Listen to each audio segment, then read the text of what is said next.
It's the final Friday night of the regular season, and it comes as the playoff race is heating up, and we get closer and closer to the finish line on this 2021 Cape Cod Baseball League season. Good evening, everybody. David Adar alongside Matt Levine here from McKean Park in Hyannis, Mass, as the Falmouth Commodores on the road to take on Hyannis for the final time here on this summer season. And Matt, we can talk about tonight's game, but this contest means a lot, but there's a lot going around the league also that has huge implications for these Commodores. Well, they got a scoreboard watch the whole game, but what matters most is taking care of everything they can on the field tonight against the Harbor Hawks. You have to win tonight, and you have to hope that Katuitt loses, but the only issue with that is that Wareham would pick up a win because they're facing each other tonight, and Wareham's right behind the Commodores right now, Katuitt right above them. So this next stretch of 6 games is going to be just absolute madness. I think we can call it, what month is it? It's July, but in 2 days it'll be August. So whatever you want to call it, something about March Madness, but it's now here on the Cape, and this is a playoff stretch and a playoff race that is absolutely heating up. And over the next 6 days, it's just going to be insane. As it currently stands, Katuitt with a .468 mod win percentage, Falmouth at .467. That tight, and Wareham not too far behind at .422. So these 3 teams are gunning it out for the final spot in the Western Division. As it currently stands, Katuitt sitting in second place and also on top of Wareham at the moment out at Lowell Park. But that scoreline can change, and Falmouth really at this point just needing to keep pace as best they can with Katuitt and do as much as they can, because after tonight, you have back-to-back games against the Kettleers, back-to-back games against the Gatemen, and that's going to determine who makes that second spot out of this playoff race. And if somehow all those games you go 2-2, and tonight, I mean, Katuitt and Wareham just played a couple of nights ago. So if Wareham wins this time, if everybody splits, I don't know what will happen, but it might come down to that very last day on Wednesday night, and that would be a tough spot for Falmouth as they have to host Bourne, who clinches the #1 spot in the league, and it's just going to be absolutely insane. We're going to step aside here for a brief moment for the playing of our national anthem here in McKean Park.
Welcome back into McKean Park for the final meeting of the season between the Falmouth Commodores and the Hyannis Harbor Hawks here in Hyannis. Harbor Hawks coming in at 7-24 on the season, and the Falmouth Commodores at 13-15-2. And like we were just talking about moments ago, in the middle of such a tight playoff race, 6 games to go, including tonight in this regular season, and things just getting hotter and hotter on the season. But Falmouth comes into tonight off of a tough loss at home back on Wednesday, a 4-1 win for Harwich at the Gov, but this last stretch of games, Matt, has been some of the best baseball that the Commodores have been playing this summer. Well, the pitching has remained consistent over the last few games, and that's allowed them to go 4-1 in their last 5. But the main thing that is what's hurting this team when they have dropped games over the last week and a half or so has been the offense. The offense not getting enough hits or not getting enough runs or both at the same time. And sometimes they do get enough hits. You'd think 7 hits would win you a ball game just a couple of nights ago before the day off against Harwich, but you only put up 1 run. So the timely hitting needs to come back. And when you look on the mound, it's a guy you've seen already in Jonas Scalero. But the only issue is Jonas Scalero went 5 2/3 of no-hit baseball his last time against the Commodores. So tonight, you know what he's going to throw at you. You got to go out there against a team that's already eliminated. So they got a chip on their shoulder to try and shake up the playoff race even more against the teams they're playing. But you just got to go out there and play that simple game of baseball. Get guys on and move them over. And that's been the way this team has won games so many times over the last week. Like Matt mentioned, Jonas Scalero on the mound, making his 4th start of the summer for this Hyannis team. The senior out of Florida State comes against Falmouth for the 3rd time this summer, but his 2nd start against the Commodores this season. And like Matt was just talking about, his last start against the Commodores when he went 6 innings, gave up just 1 run and allowed 1 hit in that win for Hyannis. That was his only decision of the summer, as he comes into tonight with a 1-0 record on the mound.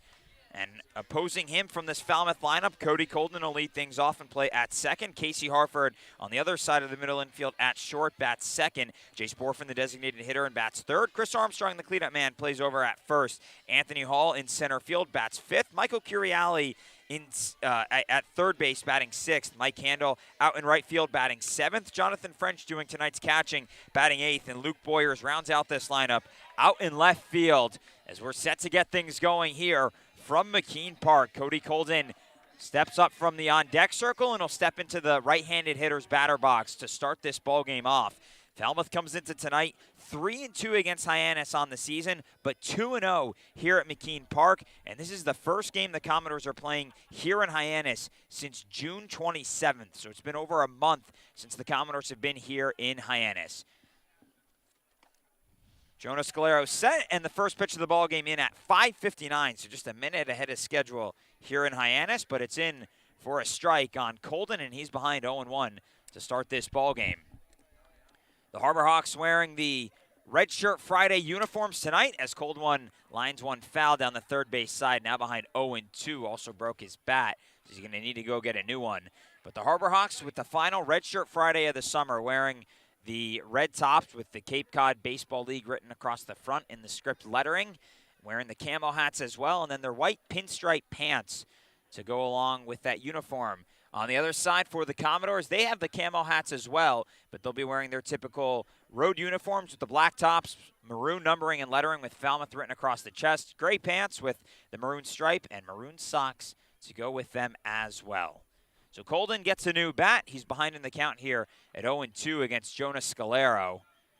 Scalero with a 2.25 ERA over the 20 innings of work for him this summer.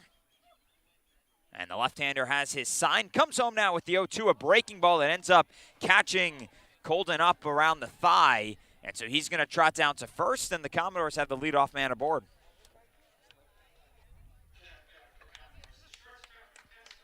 Little free pass to start this game for Colden, behind in the count 0-2. He looks a little bit shaken up, kind of limping around first base, but he's going to stay in and run and hope that pain goes away as quickly as it can. But this is a team that got hit by a ton of pitches in their last game against Harwich. Got guys on, but couldn't bring them around. And here you get your leadoff man on to start this game. Got to be able to capitalize and start this thing off strong. First pitch to Casey Harford is up and away for ball one here on the University of Tennessee Martin hitter. Scalero working out of the stretch now as he looks over towards first and comes home with the 1-0. It's low, but Harford waves at it for strike one in this at-bat. Harford coming into tonight with a .220 batting average on the summer. Is playing in his first game here at McKean Park after joining the Commodores a couple weeks ago. As the 1-1 now from Scalero comes inside right about at the belt, and it's 2-1 here on Casey Harford with Cody Colden leading off of first. But Harford's played well against Hyannis at the plate this summer. He's 3 for 8 in his limited appearances against Hyannis so far. Here's the 2-1 now from Scalero. It's fouled into the backstop, and the count goes even to 2-2 here on Harford. Umpires tonight in this ballgame behind home plate. Joe LaBella calls balls and strikes. Dan Henry is over at first, and Billy Brown opposite him over at third base for tonight's three-man officiating crew here in Hyannis. Count sits at 2-2 here on Casey Harford. Scalero comes set, a look over towards first, and he comes home with the pitch now, and it's popped up and foul out of play on the right side as the count remains 2-2 here on Harford. Colden standing on first has just one stolen bag this summer for Falmouth. And one of the reasons that Scalero was so successful against Falmouth in his start back on July 18th was he only gave up 2 free passes in that ball game, 2 walks that he allowed, and the 2-2 Harford just able to get the end of the bat on the ball, and the count remains here at 2-2 on Harford. So Harford putting up a good at-bat early on here against Scalero and making the left-handed pitcher work. Looks in and has his sign as he holds the ball belt high. A look over towards first, and now the 2-2's home, and it ends up catching Harford right on the hand. So back-to-back hit batters for Scalero, and Scalero's talking with the home plate umpire, Joe LaBella. I think maybe trying to say that he was swinging, but regardless, 2 free passes here for the Commodores, and they have 2 men aboard with nobody out. I think Scalero thought that hit the knob of the bat of Harford, and Harford didn't really look like he's in too much pain, but nonetheless, he was shaking off his hand, telling LaBella that it did hit him, and now the umpires will meet after Gary Calhoun comes out of the dugout for Hyannis. So did it hit the knob of his bat or hit his wrist? That remains to be seen on the official calls. The first call would be that it's a hit by pitch. All 3 of the umpires meet in front of the pitcher's mound to talk this one over, and a quick meeting, and they are going to give Casey Harford first base. So 2 hit batters to start this ball game for Jonas Scalero, a guy who coming into tonight in his 9 total appearances on the mound this summer had only allowed 9 walks, and granted hasn't allowed a walk yet, but already 2 hit batters here for him. And so Commodores are in good territory early in this ball game as Jace Borfin digs in now for the first lefty-on-lefty matchup of the night. And the first pitch from Scalero, a breaking ball that comes inside for ball 1 on Borfin. Borfin playing in his 30th game tonight for the Commodores. Back on Wednesday against Harwich, had his 7-game hitting streak snapped, but one of the best hitters that the Commodores have is the 1-0 is outside, and now it's 2-0 here on Borfin. Colden leads off of second. Harford leads off of first here in the top of the first in the final meeting of the summer between Falmouth and Hyannis. Commodores 2-0 here at McKean Park as the 2-0 now from Scalero is popped out of play foul, and the count now 2-1 here on Borfin. So far in this ball game, granted a limited sample size, but Commodores with several foul balls, but yet to put one in play to the Harbor Hawks defense. Bit of a cool night here in Hyannis. Temperatures sitting right now in the mid-70s, but the sun has dipped out of play as it's pretty overcast around the field. The 2-1 now is put fair, but before Scalero gets the ball, they're going to say that it went off of the foot of Jace Borfin. So count goes to 2-2 here on the Arkansas Razorback as he takes a little bit of a walk around the batter's box, trying to just shake that right foot out. He's all set now. Standing in here with a 2-2 count, Scalero shakes off the first pitch that he's shown. Now has it as he comes set, a look back towards second, and here comes the 2-2 home. Borfin rips it foul down the third base side, and it remains 2-2. So that's like 5-6 foul balls now from these Commodores, but still nothing in play. Well, both hit by pitches so far. Both hit batsmen had 2 strikes on them. Cody Colden was behind 0-2. Casey Harford was in the count 2-2. Borfin here 2-2, fighting off a lot of pitches, just waiting for that one to put in play with a good swing, or wait for that one where you get a free pass. And that's what we've seen the first 2 hitters do tonight. Scalero has his pitch still 2-2 here in the count, with Colden leading off of second and Harford leading off of first. The pitch comes home and it's down low, but Borfin fans at it as he goes down for the first out of this ball game. Still a good fight for Borfin. Fouled off a few pitches with 2 strikes, stayed alive, shortened up just a bit, but Got a pitch that started at the knees, maybe even a little bit higher, and then once it hit the plate, it dropped off the shelf, so he couldn't get his barrel on it. One gone here for Chris Armstrong, who stands in from the right side. Here is the switch hitter for the Commodores. Scalero set, holds the ball belt high. I look back towards second. And running on the pitch is Cody Colden, and bobbling it is the catcher, Ryan Proto. A late jump from Casey Harford as well, but both runners are safe at their respective bases, and both move into scoring position. Here's the counts 1-0 on Armstrong.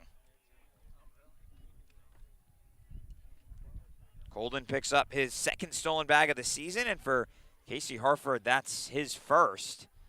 As the count now 1-0 here on Armstrong, who comes into tonight now the best hitter in this Commodores lineup, hitting .319 on the year, and he takes strike one at the belt. And Armstrong's been even better on the road for the Commodores in his time so far, hitting .355 away from the Gov. That's an 11 for 31 mark at the plate here for Falmouth this summer, but guy who joined the team about halfway through the summer, so playing in his first game here at McKean Park is the 1-1 down in the dirt. And a check swing from Armstrong. Going to appeal down to first, but that first base umpire, Dan Henry, standing over towards second. Regardless, going to say he didn't go around. So the count now 2-1 here on Armstrong. Scoreless here in the top of the first.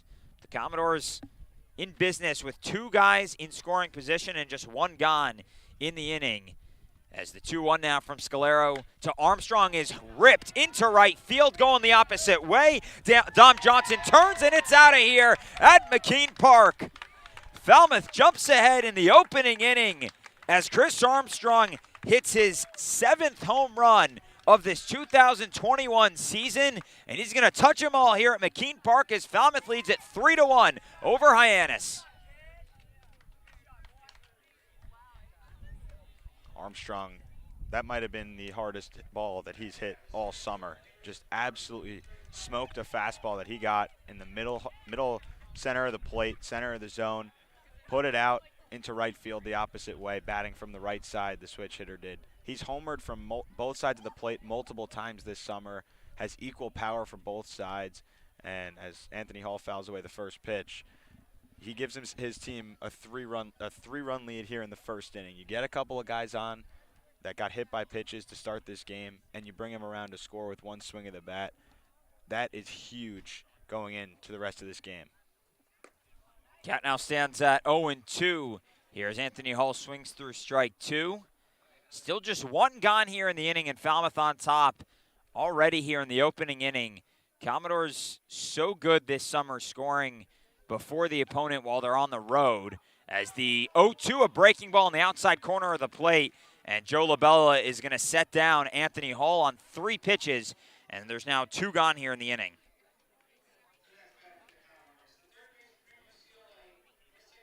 That brings up Michael Curiali, who had one of his best games of the summer back on Wednesday, going 3 for 4 with 2 doubles and a single in the loss to Harwich. Here's the first pitch from Scalero, and it's popped up behind us and out of play for strike one.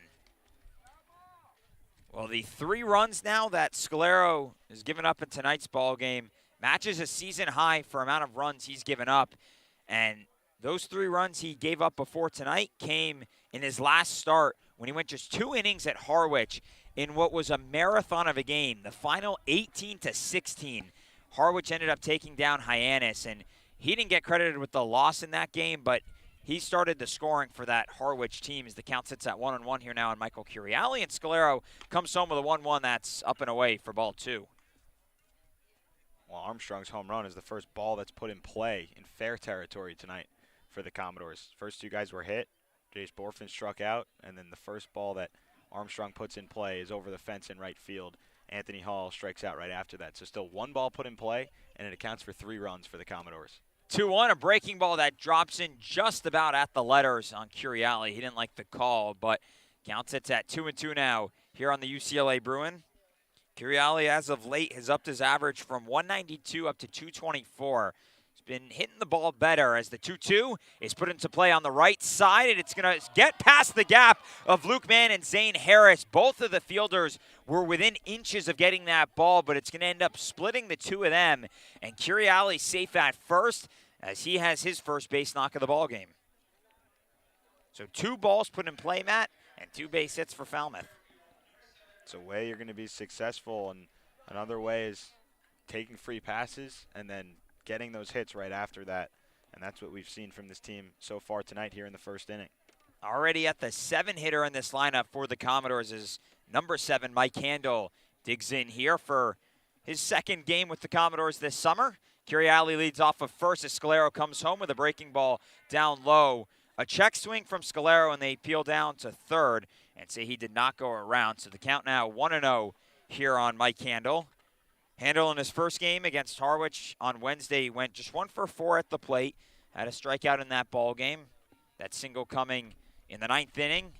As the 1-0 now from Scalero is ripped into center field, and that's going to fall down for a base hit. Rounding second and hustling into third, Michael Curiali, the throw over everybody, and Curiali's going to come home to score now as that ball ended up finding its way out of play. And so it's now 4-0 Falmouth here in the top of the first, as Mike Handel has his first extra base hit of the summer, his first RBI as well, and the Commodores are dealing early here.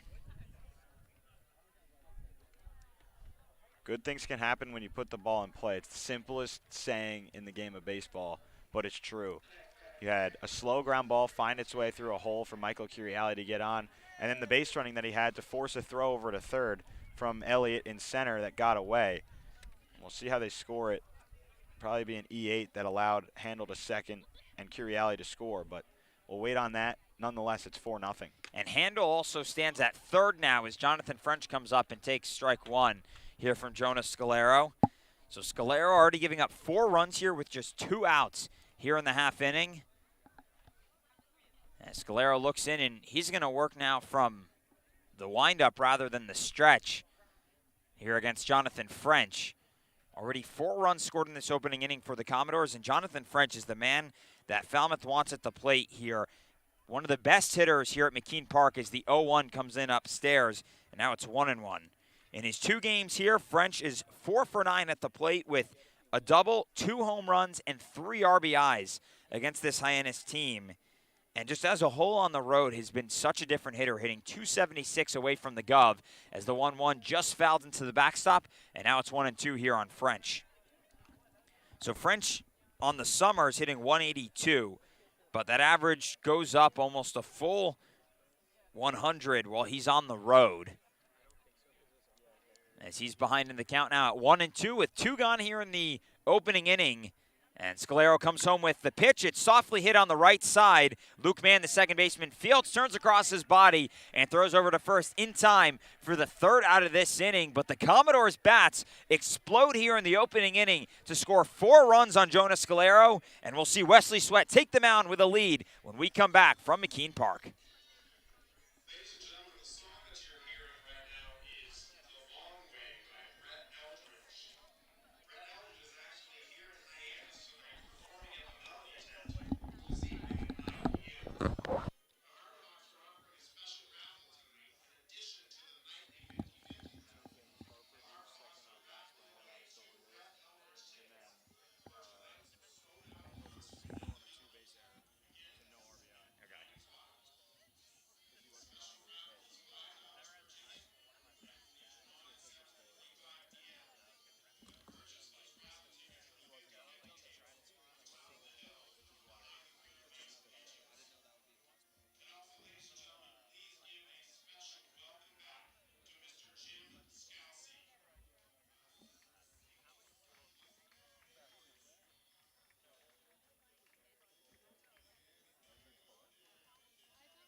Welcome back to McKean Park, where the Commodores have a 4-0 lead going into the bottom of the first, and Wesley Sweat takes the mound for Falmouth for the 9th time this summer, but he's going to be making his first start of the season for this Commodores team here late in the summer. And Matt, what are you expecting from the big man tonight?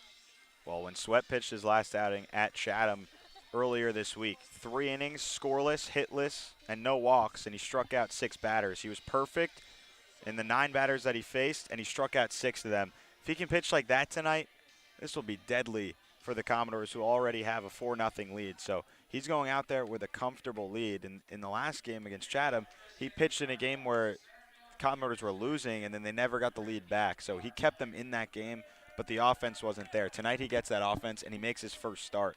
He's just got to go on the mound with the same mentality. He'll start things off against Clark Elliott out of Michigan as the first pitch from the right-hander, a hard fastball in at 92 miles an hour for a called strike here on Elliott. Sweat this summer hasn't gone more than 3 innings on the mound for Falmouth. And those 3 innings, like Matt just said, came in his last outing at Chatham earlier this week as the 0-1 is lined foul over to the left side, and now Elliott behind 0-2. But outside of that, it's mostly been about 2 innings or so from the South Carolina pitcher, but he comes in 14 innings of work on the season, 17 Ks to just 1 walk allowed, and an ERA of 3.21 as the 0-2 is popped up on the left side into left field. Luke Boyers, the left fielder, is over to his right, and he's under it for the first out of this ball game. So Elliott pops out to start for Hyannis. Dom Johnson comes up next. Luke Mann bats third and plays at second. Nick Romano, the designated hitter, is the cleanup man. Kyle Ball bats fifth and plays at short. Zane Harris, the 6th hitter, plays over at first. Ryan Proto, the 7th hitter, does tonight's catch. And Mitch Hardigan, the left fielder, bats 8th and at third base. Here's the first pitch to Dom Johnson, and he lines it foul to the netting just above our head. And the count now 0-1 here on Johnson. So 4 Kansas State for the upcoming season. He's batting .245 for Hyannis on the year as the 1-1 now from Sweat is softly put in play back just past the mound, charging it is Curiali, and he's going to have no throw down to first. That ball, a slow roller that just got past Sweat on the mound, and then Harford and Curiali gave a hard charge but couldn't get to it, and the Harbor Hawks have their first base hit of the ball game. Dom Johnson's just too fast, one of the fastest players in the Cape Cod League. Has shown that speed in every game against the Commodores. He's played in all 6 now. Tapper, but he digs right out of the box from that first step.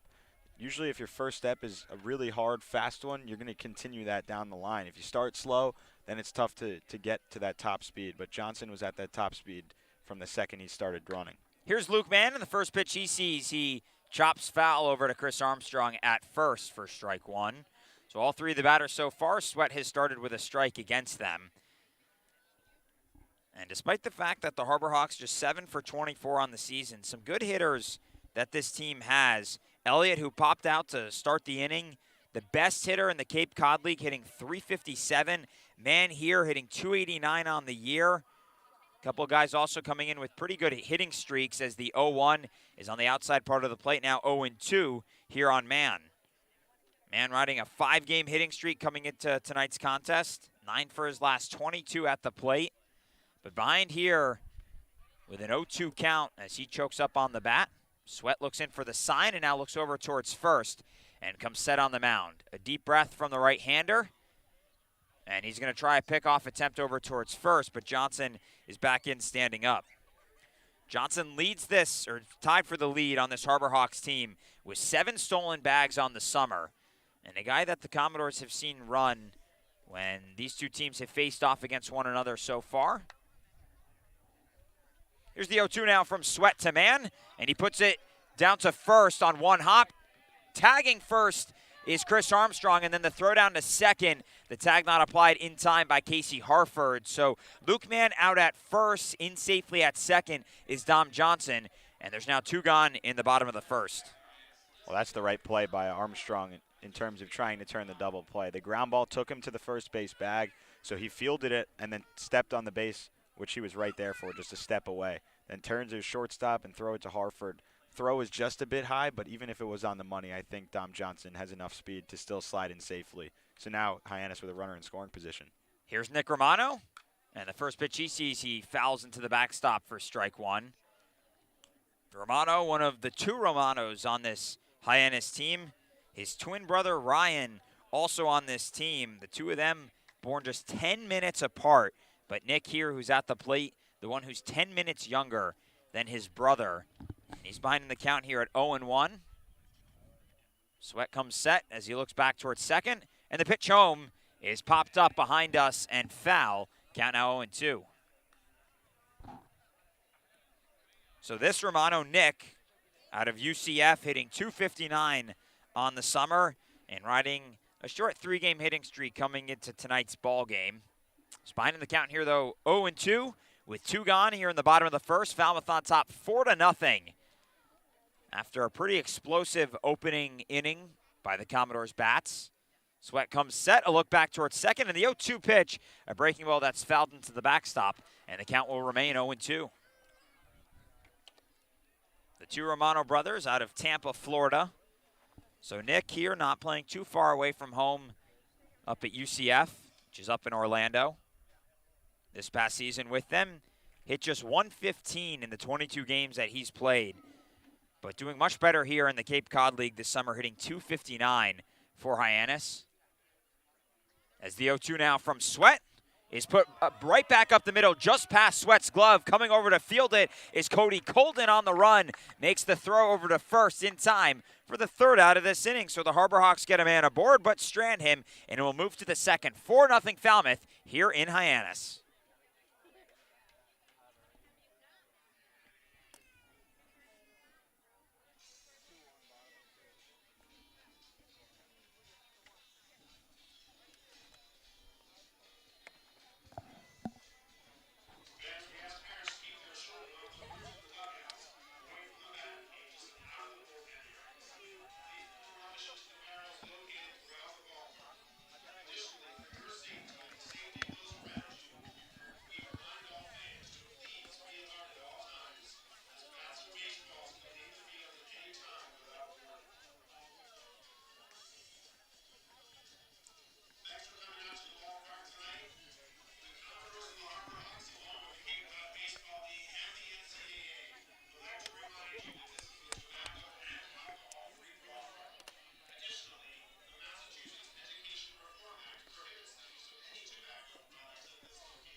We move to the second here at McKean Park. Falmouth on top 4-0 here for the final meeting of the summer between the Commodores and the Harbor Hawks, including tonight just 6 games left in the regular season here on this 2021 summer. It has absolutely flown by. June 20th was opening day, and ever since then it's been a blur for pretty much everybody, I'd say, as Luke Boyers will lead things off for the Commodores here in the second. Jonas Scalero still on the mound. In the first pitch, Boyers easy pops up into center field. Clark Elliott charging hard onto the ball, but he's able to get under it for the first out of this inning. So it took Scalero 2 batters, or until his 3rd batter in the first to pick up the first out. And then Chris Armstrong hit a 3-run bomb over to right. But on 1 pitch, Scalero able to pick up the first out of this second inning. And we'll go back to the top of the lineup now for Cody Colden, who was hit by a pitch in his first at-bat of the night. Scalero comes home from the windup and drops in strike 1 right over the heart of the plate. Talk about it being a blur map, but, I mean, it has just sailed by. And thinking back to June 20th, now July 30th, and it doesn't feel like we've been here over a month. As the 0-1, Colden fans on it for strike 2. It's just such a routine every day, day in, day out, the same exact thing, the same games at the same times, and you're going to the same fields, just 10 fields in the league, 10 teams in the league. So you're seeing such familiar things each and every day. And I said it every summer, July 4th really is like the middle point where after that it just flies. And I couldn't tell you a single thing that's happened outside of baseball since July 4th. it's just been an absolute bubble. I feel like that we've put ourselves in, but it's flown by, to say the least. Counts it's at 1-2 now on Cody Colden after taking a ball up and away. And the 1-2 comes home now from Scalero, and Colden swings through it. So Scalero picks up the second out of the inning, now has 3 Ks on the night, and that'll bring up Casey Harford. But going back to your point about familiarity, this Commodores team has seen a lot of teams, of course, throughout the summer, but none more than the Western Division, and that's who Falmouth sees to close out this regular season. Tonight against Hyannis, 2 games against Cotuit, as Harford puts one in play over to the left side. Kyle Ball bobbles it, and Casey Harford able to hustle out the play. Kyle Ball never even attempted a throw over to first, so Harford reaches. We'll see how they score that. Already 1 error in the ballgame for the Harbor Hawks, and just waiting to see whether or not that's going to be their second, and officially it is, as Kyle Ball over at short has the error, and Casey Harford's now at first. The Commodores took advantage of the error back in the opening inning to bring home Michael Curiali. And we'll see what Jace Borfin can do now as he takes ball 1 here from Scalero. But going back to what we were just saying, 2 games against Cotuit after tonight, then 2 games against Wareham. And to close out the regular season, will be at home against Bourne as Borfin swings through strike 1 and is now even up in the count at 1-1. And who knows whether or not that last regular season game could be a decider for Falmouth as to whether or not this team makes the playoffs. Scalero comes set, and the 1-1 comes home to Borfin, up and away, now 2-1. A lot to be decided, but the scoreboard watch, which I'm sure we'll be looking at all night. Cotuit in the bottom of the 6th, now up 3-1 on the Gateman as the Kettleers played it a run just moments ago. And the 2-1, a breaking ball that drops in over the heart of the plate. Now 2-2 here on Borfin. So that's really the only game at this point on the summer or those 2 teams, that Falmouth really has any concern about. Kettleers currently sitting .001 against or above Falmouth in the mod win percentage. The 2-2 is down low, now full here on Borfin. So we'll wait and see how all these games play out, but there's a good chance that with this current scoreline with the Gateman and the Kettleers hold, that it will come down to Falmouth or Cotuit, and that it could be settled after their 2-game set this coming weekend as a throw over to first. Harford back and standing up. Well, a lot rides on today. If both teams win, it'll stay the same. If one loses and one wins, it'll change just a bit in terms of the math, but it'll be interesting when they face off the next 2 days. Payoff pitch to Jace Borfin has popped up into right center field. Coming back, the second baseman, Luke Mann, and he's able to catch it just going a few feet back into the outfield grass. That'll end the inning here as the Commodores strand Casey Harford on the base path, send the top half of the inning, and we'll move to the bottom of the 2nd. 4-0 Falmouth here in Hyannis.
Five, 6, and 7 set to come up for Hyannis here in the bottom of the 2nd as we welcome you back into McKean Park. David Adar alongside with Matt Levine for game number 31 on this 2021 summer season for the Falmouth Commodores.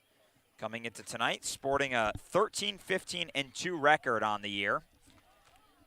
And Kyle Ball will lead things off for Hyannis against Wesley Sweat as the first pitch from the tall right-hander comes inside on Ball for ball one.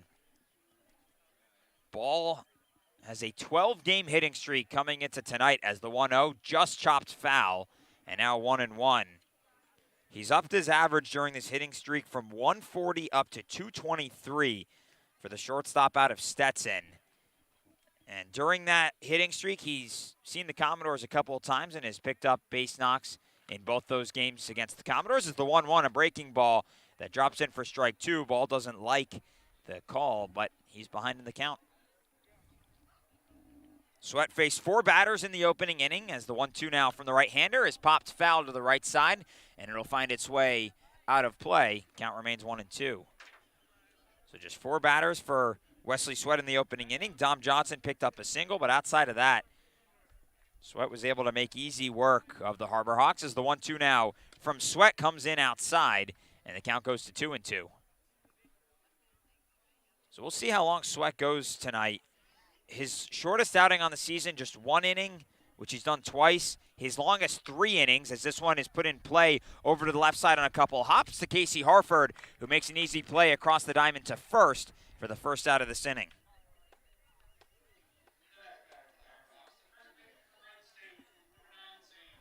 One gone for Zane Harris here in the top of the second. Falmouth on top 4-0 over the Harbor Hawks. And Zane Harris, the 6-hitter, will dig in for the first time tonight. These Harbor Hawks wearing the red uniforms for the final time here on Red Shirt Friday. As Sweat comes home and brings this one just below the knees for ball one. You know if they do the Red Shirt Friday during the playoffs? You'd have to think they would for the Friday games. 1-0 from Sweat, chopped foul over towards the Commodores' dugout, and the count now 1-1. And that would be the opening game of the semifinals in each round.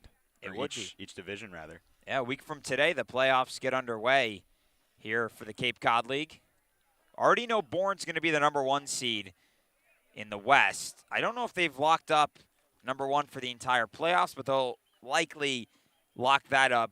As it currently stands over in the East, Brewster and Harwich respectively locked in at spots 1 and 2 as the 1-1 here from Sweat is fouled into the backstop, and Harris now behind 1 and 2. Brewster currently with a .661 mod win percentage, and Harwich with a .613. And they've got a pretty good lead on YD, who sits in third.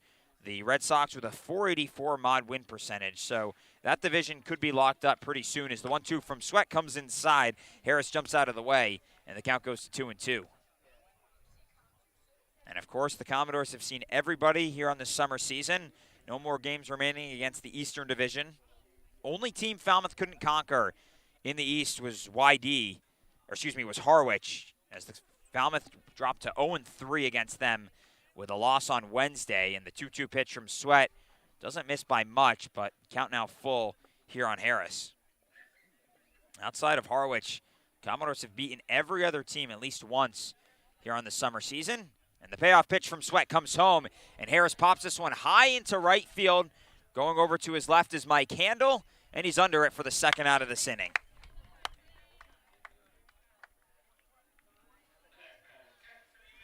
So far, it's been 6 up for the Harbor Hawks and 5 down as Wesley Sweat continues to produce both fly balls and ground outs against this team, and that'll bring up Ryan Proto, the 7-hitter.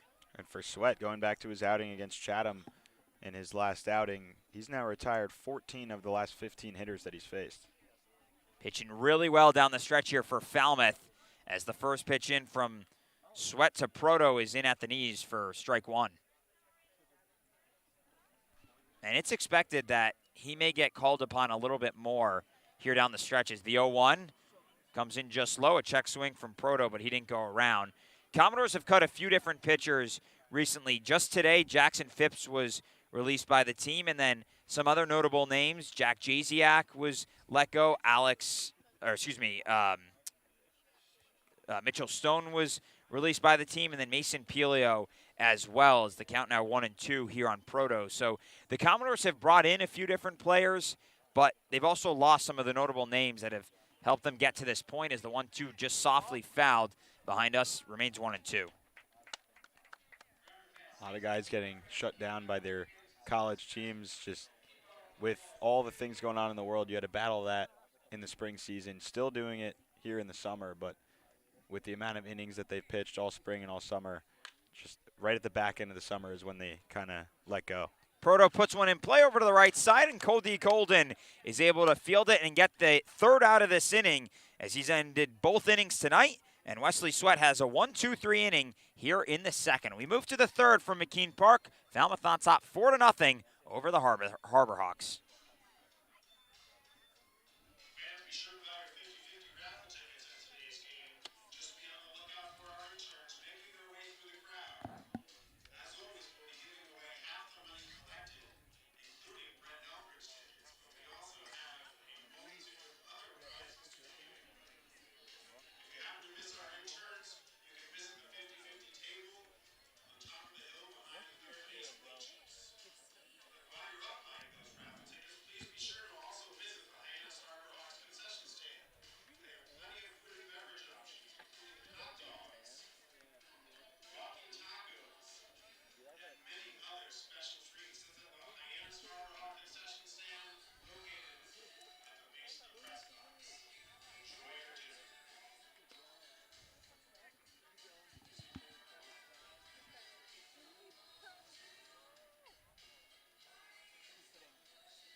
Jonah Scalero is still on the mound for this Hyannis team as we move into the third inning here for McKean Park. He's given up 4 runs so far in the ball game, all 4 of those coming in the opening inning against the Commodores. And this half inning, Falmouth set to bring up Chris Armstrong, Anthony Hall, and Michael Curiali. A couple of guys who've picked up base hits tonight for Falmouth, and Armstrong and Curiali. Armstrong's swing, the difference maker to this point in the ball game, went deep to right field in his first at-bat for his 7th home run of the season, which leads this Falmouth team and just continues to produce for Falmouth, especially on the road. As Scalero looks in for the sign from Ryan Proto and is going to reset with his catcher here to start off the top of the third. And he has it now as the left-hander comes home with the first pitch of this inning, and it's a breaking ball inside on Armstrong.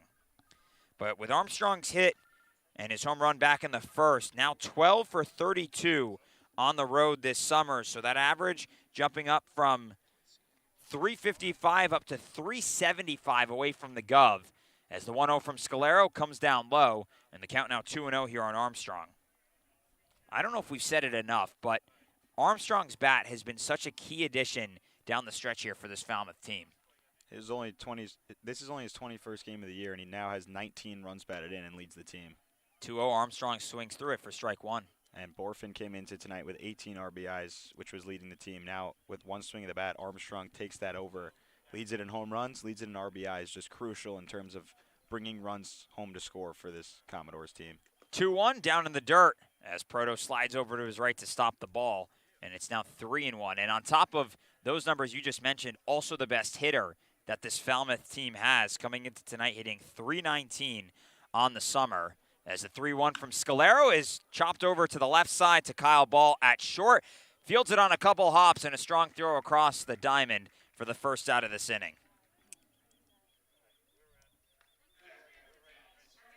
So Ball with an error back in the second, but able to field that one cleanly for the first out of the top of the third, and that'll bring up Anthony Hall now with 1 gone.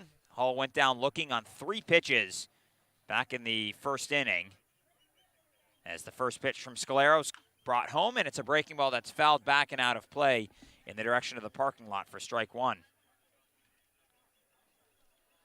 Hall comes into tonight riding a 7-game hitting streak for this Falmouth team. During that span, he's upped his average from 219 to 262. And it is another guy who down the stretch here has really been playing well as he swings through strike two, excuse me. And so far, Hall tonight has seen 5 pitches. All of them have been strikes. And he's behind in the count now at 0-2. Well, if you're scoreboard watching in the top of the 7th inning at Lowell Park, Wareham started with the bases loaded and nobody out. They've put up 2 runs in the inning now to tie it. The last was a sacrifice fly from Tommy Troy. So now it's 3-3 in the top of the 7th. Wareham and Katuitt knotted up.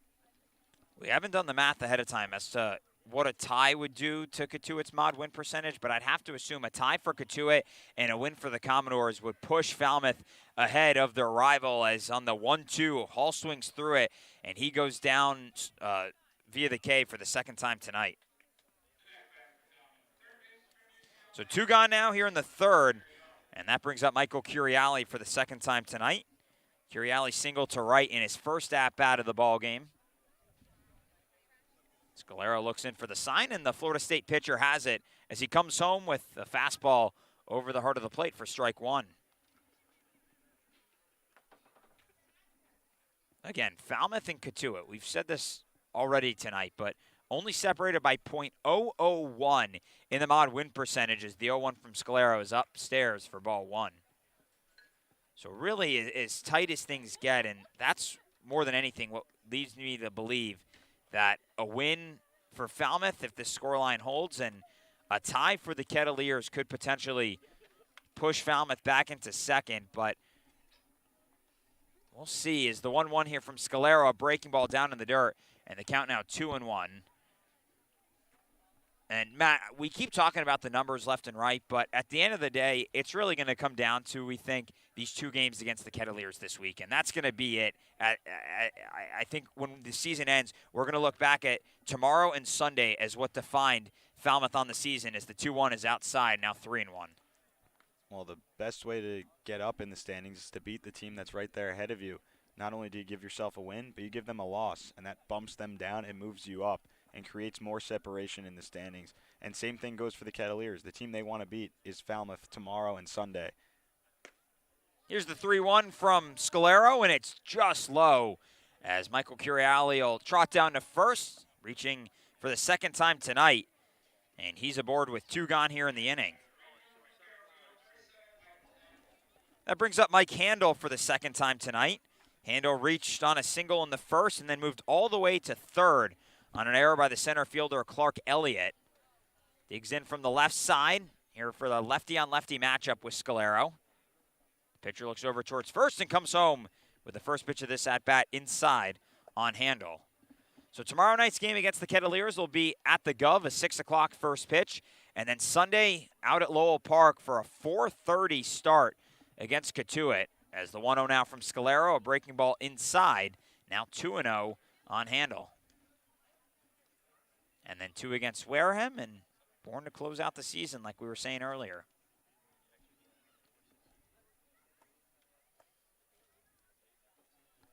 Curiali leads off of first, and the 2-0 from Scalero way outside. And the count's gone to 3-0 here on Mike Handel. So Scalero didn't have a walk through the opening 2 2/3 innings, but walked Curiali on 5 pitches and is in danger here of walking Handel on 4 pitches and surrendering his second walk of the ballgame and his 4th free pass already. Here's the 3-0 from the left-hander, and it's over the heart of the plate for strike one. Scalero hit both Cody Colton and Casey Harford to start the ballgame, and the 2 of them came around to score on the 3-run Chris Armstrong home run. And the 3-1 now from the left-hander comes inside, and on 5 pitches, just like Michael Curiali, Mike Handel able to take first, and the Commodores have 2 aboard here with 2 gone in the third. They've been getting guys on easily tonight so far through 2 2/3 of offense. And now, just like the first inning, with 2 away now, though, different than the first. With 2 away here, you can have one swing in the bat from Jonathan French to add on to this lead. Anything to the outfield will probably bring in Curiali from second, but before that, Scalero's day is going to be done. Gary Calhoun comes out to the mound and makes the change as he goes to the bullpen for the first time in tonight's ballgame. Jonas Scalero's day is done after just 2 2/3 innings against this Falmouth team. We'll step aside, hear from McKean Park, and when we come back, Jonathan French will be coming up to bat with 2 aboard here in the top of the third, and the Commodores leading 4-0.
Welcome back into McKean Park here with 2 gone in the top of the third. Falmouth already leading 4-0, and with 2 aboard after the Harbor Hawks go to the bullpen for the first time tonight. Jonas Scalero's day is done. 2 2/3 innings, 4 hits allowed, 4 runs, although 3 of them earned, and 4 strikeouts for the pitcher. Falmouth getting to him this time around as Jonathan French will come up now for the Commodores. And the first pitch home to him is a breaking ball down low for ball 1. The new pitcher into the ballgame for this Hyannis team is Cooper McKeehan out of BYU. Comes on for his 9th outing of the summer for this Harbor Hawks team. As he looks back towards second, and the left-hander comes home. French blows his bat past it, and the count now 1-1 here on the catcher. McKeehan this season, 5.60 ERA over 17 2/3 innings. This is his first time pitching against Falmouth, and he sports a 2-1 record on the year. He's even in the count here at 1-1 on Jonathan French. And the pitch comes home just outside as Proto ends up losing it, but no advancement on the base paths by either Commodore. And the count goes to 2-1 here on Jonathan French. So this time around, Matt, after Scalero got the best of the Commodores in his first start of the summer back on July 18th, this time the Commodores able to get to him. Well, he went 5 2/3 of no-hit baseball in his last time. 6 innings, 1 hit, and 1 run allowed. But tonight, a much different story because the offense was given free passes and then capitalized on it in the first inning. And then after that, a couple of walks in this inning with 2 away. Just couldn't locate as much as he had in his last outing against the Commodores tonight. Count goes to 2-2 here on French on a check swing by him. Grounded out to second in his last at-bat back in the first, and that ended the inning. As the 2-2 now from McKeehan is a breaking ball outside, and the count goes full here on French. So both Curiali and Handel, who stand on second and first respectively, reached via walks by Scalero that took him out of the ballgame. The only 2 walks that he'd issued in tonight's contest, but had also given up the 2 hit by pitches to start tonight's outing back in the first as the payoff pitch now from McKeon. The runner's going and the pitch is outside. And Falmouth has worked 3 straight walks, all coming with 2 outs here in the top of the third. And the bases are loaded for the 9-hitter, Luke Boyers.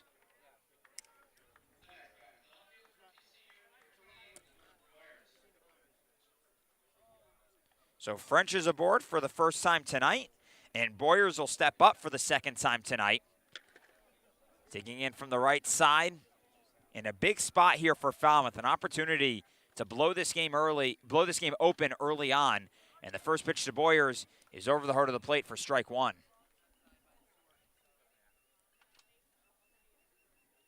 Still keeping an eye on the scoreboard between Wareham and Katuitt. And that game at Lowell Park still knotted at 3, now in the bottom of the 7th. As the 0-1 pitch from McKeon is down in the dirt, but Boyers fans at it for strike 2. So that game in the bottom of the 7th, and of course no lights at Lowell Park, so the likelihood of it getting called to darkness probably not high, with a little over an hour left to play there and already through almost 7 full innings. Not too far from here. Here's the 0-2, down in the dirt as it bounces off home plate into the chest of Ryan Proto, and the count's now 1-2, but more importantly, Ryan Proto down in the dirt, bending over and in severe pain as he can't even stand up. He's just bending over, looking straight down at the dirt. And now the trainer alongside head coach Gary Galhoun are going to come out to look over him.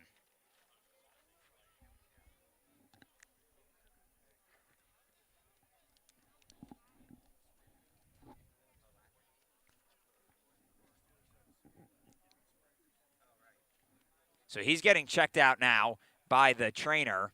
And that pitch caught him in the waist section and was just an area that you do not want to get hit. A lot of pain that the catcher is in, and I mean, more importantly than anything, hope that he can just remain in the ballgame at this point. That's always one of the tougher spots to get hit by a catcher. Anything, obviously, that's not protected by the chest or the knees or the helmet. When you leave your thighs exposed and that midsection area exposed, that's always going to be the most painful thing. He's up to his feet now, getting applauded by the fans, but he'll stay in. At that point, you just got to, pretty much the way he did, go down to the ground and breathe and hope it goes away as quickly as you can. That's a tough spot for anybody to get hit, but especially a catcher. And fortunately for him, it was a breaking ball and not a fastball, but it's still not fun. No. Quick scoreboard update for you. Katuitt has jumped ahead in the bottom of the 7th. Now 4-3 Kettleers over Wareham. So back to the spot where Falmouth wants to win this ballgame is the 1-2 for McKeon. Is blooped softly into shallow right field, and that's going to fall down into the Bermuda Triangle for a base hit. Coming home to score is Michael Curiali and Mike Handel. Moving into third is Jonathan French, and Luke Boyers makes it 6-0 Falmouth here in the top of the third. The Commodores have rallied with 2 outs in the inning to bring 4 straight guys onto the base pass, and the Commodores continue to blow it open here at McKean Park. Luke Boyers has really been searching for that big hit all summer long. Finally gets it. It comes in a spot where you can add on to your lead, and now it's going to be a lot tougher for Hyannis to come back in this game. A blooper to right center just drops in. He gets that hit. He gets a couple of RBIs. He's been looking for that all summer. So we go back to the top of the lineup here for Cody Colden, who is heading the count now at 1-0 against Cooper McKeon. So both those runs scoring in Curiali and Handel are Jonas Scalero's responsibility. So at the end of the day, Scalero officially now 2 2/3 innings, 6 runs allowed, 5 of them earned. Luke Boyers leads off of first, and Jonathan French off of third as McKeon comes home for strike 1 on the outside part of the plate here on Colden. Well, these bats for Falmouth have been so productive in tonight's ball game. The timely hitting is back for them, and Colden now only in the 3rd inning, coming up to the plate for the 3rd time tonight. So just continuing to bring several guys to the plate each half inning as the 1-1 from McKeon is down in the dirt. but Colden fans at it for strike 2. Another scoreboard update around the league. It's now 5-3 Katuitt. It was a triple from Ryan Ritter, a suicide squeeze from Eric Brown that brought Ritter home to score to make it 4-3. And then right after that, Noah Bridges, the very next hitter, hits a solo shot, an absolute no-doubter, and now it's 5-3. One of our interns here, Ryan Prince, has that game streaming over to our right and is giving us some of these updates as count sits at 1-2 here on Cody Colden. A long look over towards first at Boyers, who's running on the pitch, and the 1-2 is upstairs, and no throw down to second, so the count goes to 2-2 here on Colden, and Boyers in safely at second, as the Commodores now have 2 in scoring position. And time's going to be called for Jonathan French to retie his right shoelace. All good now for the Clemson catcher over at third, and again, Boyers in at second. Count 2-2 here with 2 gone. Here in the top of the third, Falmouth on top 6-0 in the early stages of this ball game. And Colden looks on to McKeon, who takes a deep breath and comes home with the 2-2.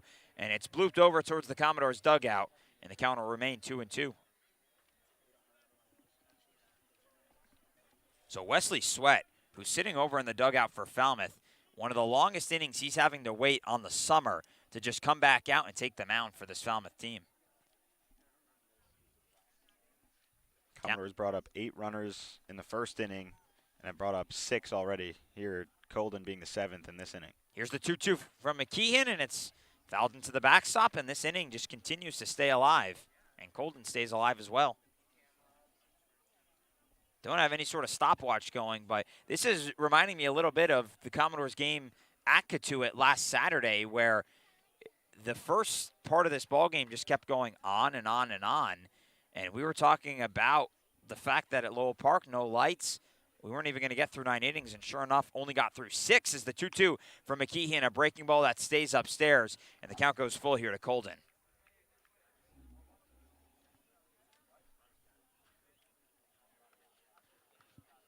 Commodores already with 5 hits in this ball game. 6 runs on those 5 hits, and on the other side, the Harbor Hawks, no runs and just 1 hit for the home side. Here's the payoff pitch from the BYU pitcher, and it runs inside, and this inning just continues as Cody Colden is the 4th batter to walk this half inning, the 5th to reach, and all of this, Matt, coming with 2 outs here in the 3rd. Well, it started with Armstrong grounding out and then Anthony Hall striking out. Since then, it's been 5 straight hitters to reach base. 2 of them have come home to score. Now you got Casey Harford, your 2-hitter up, who has been on base twice tonight, was hit in the first and reached on error in the second. So if he can put the ball in play and make something happen here, Commodores will blow it open even more. Harford digs in here with the bases loaded, still 2 gone in the inning, and there's nobody warming up for Hyannis in their bullpen. So this is McKeon's job to get out of, as the first pitch to Harford has popped up foul on the right side, and it's going to find its way out of play into the grassy area just behind the field here. So count goes to 0-1 here on Harford. Harford tonight reached on the first after getting hit by a pitch, and then in the second reached on an error by Kyle Ball over at short. So he's been aboard 2 times today, but still looking for his first hit of the night. As the 0-1 now for McKeon, a breaking ball that stays upstairs, and the count goes to 1-1. McKeon not having great success so far with that breaking ball. For the most part, it's really stayed above the letters. He's been releasing everything really just high up. Hasn't been able to kind of bring it down into the strike zone at all. Here's the 1-1 now. Popped up again on the right side, and again out of play here behind the Commodores dugout. So Harford now behind 1-2. Sun slowly setting here at McKean Park behind the Hyannis dugout on the third base side. Still plenty of sun on the right side of the field. Most of it coming to the right fielder, Dom Johnson, but some hitting Luke Mann and Zane Harris as well. McKean Park here, the site of probably our best baseball sunset of the summer. Way back over a month ago, as the 1-2 for McKeon is blooped into the infield, And Kyle Ball, the shortstop, calls off everybody and gets under it to end the inning. But the Commodores able to bring 5 straight aboard with 2 outs here in the inning, able to score 2 more and extend the lead out to 6-0 over the Harbor Hawks as we move to the bottom of the 3rd, and Wesley Sweat will come out after a long wait back onto the mound.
After what's felt like ages, the Harbor Hawks coming back to bat here in the bottom of the 3rd with Falmouth on top 6-0, and Wesley Sweat still on the mound for this Falmouth team.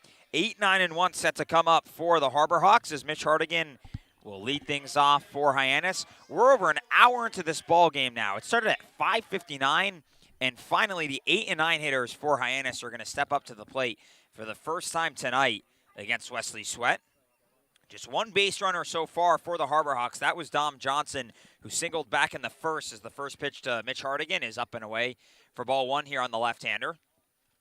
Hardigan hitting .216 on the summer for the Harbor Hawks.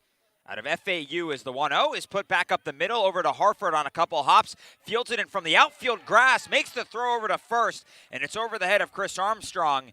And so safe at first is Mitch Hardigan, as he's the second base runner to reach tonight for the Harbor Hawks. We'll see how that's scored, but likely going to be an error, and sure enough it is on Casey Harford. Harford now with 4 errors on the season in just his 11th game. He's always fielding in his glove. He's getting to the spot, but whether he loses his feet or loses his footing rather, or throws it away, that's really when his errors have come. And to start off this inning, you have the lead, but if it was a much closer game, that's obviously a tougher play to start an inning. And how about this from Wesley Sweat? A balk called, so Mitch Hardigan is going to take second, as the first pitch to Greer was waved off by the home plate umpire Joe LaBella. And so Hardigan now at second, and awaiting the first pitch here to Greer. Did he not come set? Do you see what he did? Wasn't an obvious enough flinch, in my opinion, but he probably just didn't come set for long enough. Here's the the first pitch to Greer, and it's low and outside for ball 1. We saw a balk a couple nights ago by a pitcher. I don't remember if it was Falmouth or whoever they were playing, but second time this week that the Commodores have seen a balk in a ball game, as the count sits at 1-0 now on Mason Greer, and the pitch home from Sweat is in at the knees for a called strike on the 9-hitter. Greer tonight, 133 for Hyannis coming into the contest. Out of McLennan Community College, which is in Waco, Texas, and a Texas native through and through from Coleyville, Texas. As the 1-1 now from Sweat, after a couple looks back towards second, comes home, and it's grounded over to the right side for Cody Colden at second. He'll make the low throw to Chris Armstrong at first for the first out of this inning, and Mitch Hardigan moves from second to third on the ground out. Well, there's a productive out for Greer, going to the right side with nobody out. bring your top of the order back up, and you have the guy on second move over to third in Mitch Hardigan. And maybe something will start brewing for Hyannis offensively. It will not happen all at once, but they'll have to string some things together, and it's a very good start here to get a guy on third with one out. Back to the top of the lineup for Clark Elliott, who popped up to Luke Boyers in left in his first at-bat of the ball game. And he takes ball one up above the letters. Elliott, the best hitter in the Cape Cod League this summer. He's hitting .357 coming into the ball game. 25 for 70 at the plate with 2 doubles, a triple, and a home run on the year. Here's the 1-0 from Sweat. Ripped back up the middle, and that's going to fall down for a base hit. Scoring from third is Mitch Hardigan, rounding first, and hustling into second is Clark Elliott. And he has himself his third double of the summer. And the Harbor Hawks are on the board. It's now 6-1 here in the bottom of the third. Well, Elliott's bat is just so quick. He's one of the better hitters in the Michigan lineup. He's the best hitter coming into tonight in the league in terms of average. And when he gets his barrel to the ball, he's going to hit it hard almost every time. And he finds a gap in right center. Anthony Hall almost had trouble with it because it took a rocket-like bounce and just skyrocketed almost over his head on one hop. So he had to jump and then come down and kind of dove at the same time, which forced Elliott to get to second base. So the Harbor Hawks are on the board, and the first pitch that Dom Johnson sees, he squibs foul over in our direction for strike one. So those are the first runs that Wesley Sweat has surrendered since July 16th in what was a 8-3 loss for Falmouth at Brewster. And in that game, Sweat allowed 4 total runs, 3 of which were earned. And it's only the third time this summer that he's allowed a run to score, and I shouldn't even say that that's an earned run because it's not. Running on the pitch is Clark Elliott, and the 0-1 is fouled out of play on the right side, and count now 0-2 here on Dom Johnson. So the run scores in Mitch Hardigan, but it's unearned after he reached via an error by Casey Harford. So first runs allowed again since July 16th, but we'll see what Sweat can continue to do here with one gone in the bottom of the third. As he comes set, a look back towards second. Another look. Another look. And the 0-2 now to Dom Johnson. Blows it past his bat. And Wesley Sweat has his first strikeout of the night. That's a fastball up in the zone at the upper half. Probably a little bit higher than the letters. It might have been out of the zone, but that looks like a strike when there's 2 strikes on you. You want to swing at that pitch almost every time as a hitter, and that's what Johnson did, but he was a little bit late on that heat from Sweat. So 2 gone now for Luke Mann, who grounded out to first in his first at-bat of the night. And he digs in here with 2 gone, and Clark Elliott still on second for this Hyannis team. As Sweat, couple looks back towards him. And the first pitch home to Mann is chopped over to the right side, just past the glove of Cody Colden at second. Rounding third and coming home to score is Clark Elliott. And holding up at first is Luke Mann, who picks up his 24th RBI on the season. And it's now 6-2 Falmouth here in the bottom of the third. When Elliott came across the plate sprinting, Wesley Sweat was trying to get there a little bit late to back up the throw from right field. And they kind of collided for just a split second. Obviously, no harm that Wesley Sweat's trying to do by running to back up a throw, and they run into each other. So he quickly made sure that Elliott was okay, and that was kind of it. He just walked back to the mound. So the Harbor Hawks back within 4 now as the cleanup man, Nick Romano, steps up to the plate and takes strike 1 at the knees. Luke Mann leading off of first now extends his hitting streak up to 5 games, or 6 straight games rather, for him. And like I said before, his 24th RBI of the season. Nick Romano here behind in the count, 0-1. And the pitch comes home and he gets away from French. And so trotting into second is Mann. And he moves into scoring position as the count goes to 1-1 on Romano. Romano grounded out to Colden to end the first inning. Colden so far with a few groundouts tonight, but he couldn't handle the ball that Luke Mann chopped over his way, just rocketed it past his glove. Romano here hitting .259 on the season. And the 1-1. There's 2 outs here in the inning.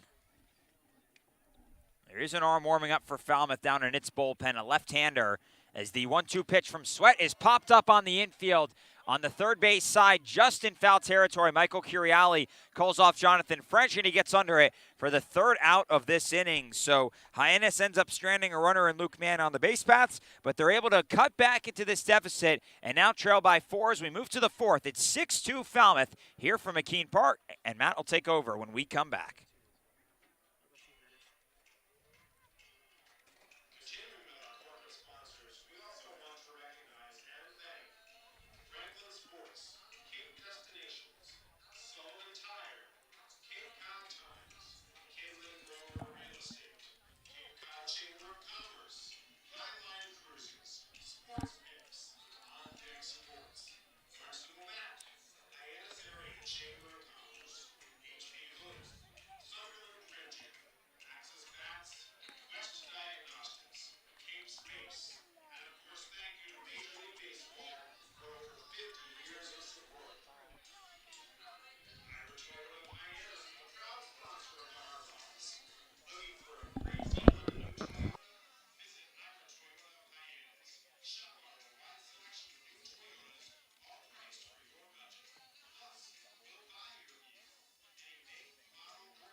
We move to the top of the 4th inning here at McKean Park with the Commodores leading 6-2 over Hyannis, with Jace Borfin leading things off here in the 4th inning, followed by Chris Armstrong and then Anthony Hall. So 3-4-5 for the Commodores against Cooper McKeon.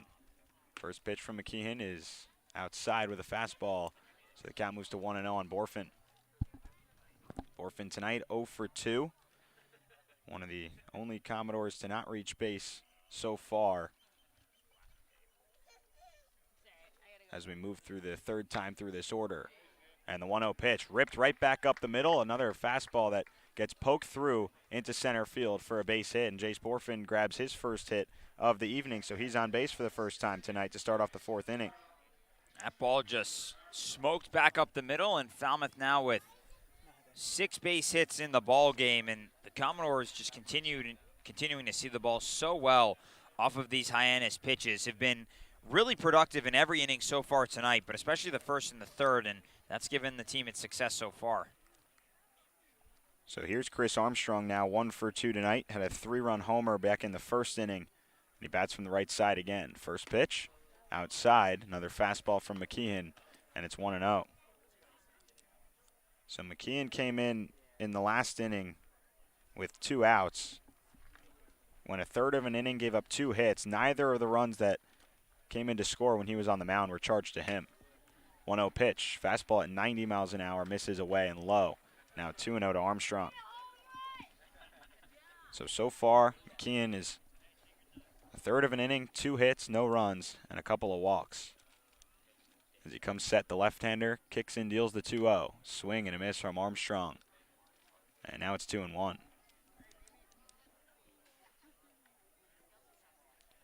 Well, after Katuitt went up 5-3 on the Gateman, it's now quickly 5-5 as Wareham has tied it up in the top of the 8th inning. That game, a marathon at Lowell Park. 2-1 as Borfin takes off, is upstairs. The throw comes down from Proto, not in time, with the tag from Luke Mann. Mann tagged Borfin up in the helmet area, but Borfin slid in feet first for another stolen base, which he continues to lead this team in. Now his 7th on the season. Yeah, it's such a speedy guy on the base pass, and he got a good jump on the pitch there, and the throw from Proto, not the best, a little high, and so that allowed Borfin a little more time even to get into second. 3-1, another swing and a miss from Armstrong, a fastball blown right by him. That's the hardest we've seen McKeon throw tonight at 91 miles an hour. So the Commodores with a runner in scoring position and nobody out here in the top of the 4th inning. Leading by 4 runs. McKeon set and deals the 3-2. Fastball right on the inside corner is a called strike 3 by the home plate umpire, Joe LaBella. Armstrong watched it, thought it was ball 4, but instead he's the first out of this 4th inning. Like you said, thought it was ball 4 and took about 2 steps in the direction of third, and that's when he heard the strike 3 call from Joe LaBella. But a pitch he never would have swung at, just too inside on him, and that's the first out of the inning.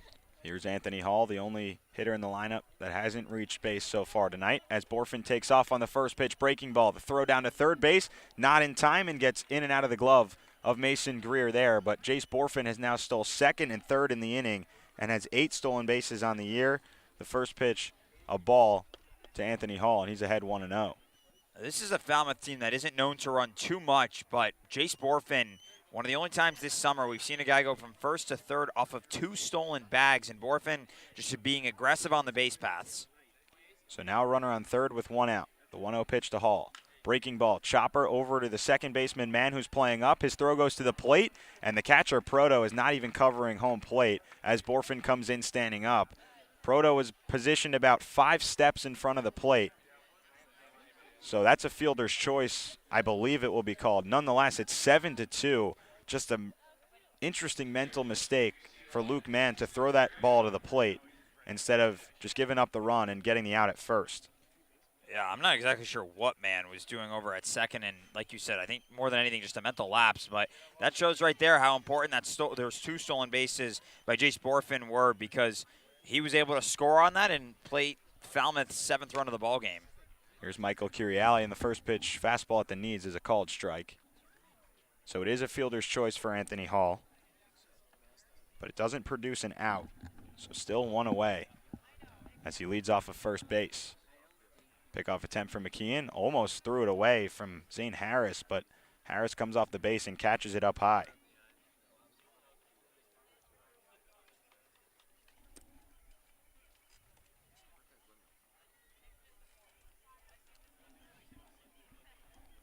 So the count 0-1 still, and McKeon deals.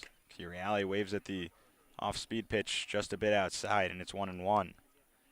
Curiali's reached base both times tonight, a walk and a single for him with 2 runs scored. The only Commodore to come home to score twice in this ballgame.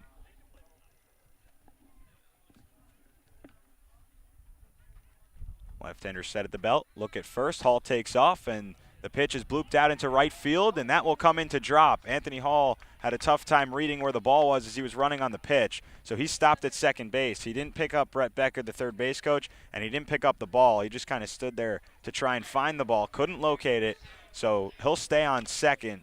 It's not the worst thing in the world as he's still safe there, but he probably could have gotten another 90 feet out of it to have runners at the corners, but it'll be 1 out. And runners on first and second for Mike Handel as Michael Curiali has his 2nd single of the night. Yeah, I was going to say, I think most important out of that whole outcome, Michael Curiali continues to produce at the plate. Just swinging a good bat at the beginning of the season, not so much during the middle part of the season. And here at the end, that bat has come back to life. First pitch breaking ball to Mike Handel that he didn't want to swing at, but he did. He waved around, and it's 0-1. A single and a walk similar to Curiali for Mike Handel tonight. Playing out in right field.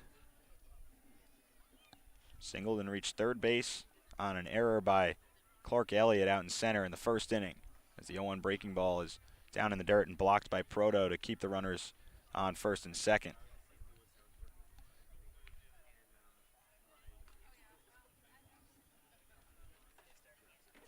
Still tied 5-5 between Wareham and Katuitt as they move to the bottom of the 8th at Lowell Park. And the 1-1 here at McKeon Park to Mike Handel is upstairs as he moves out of the way on an inside fastball up in the zone. It's 2-1.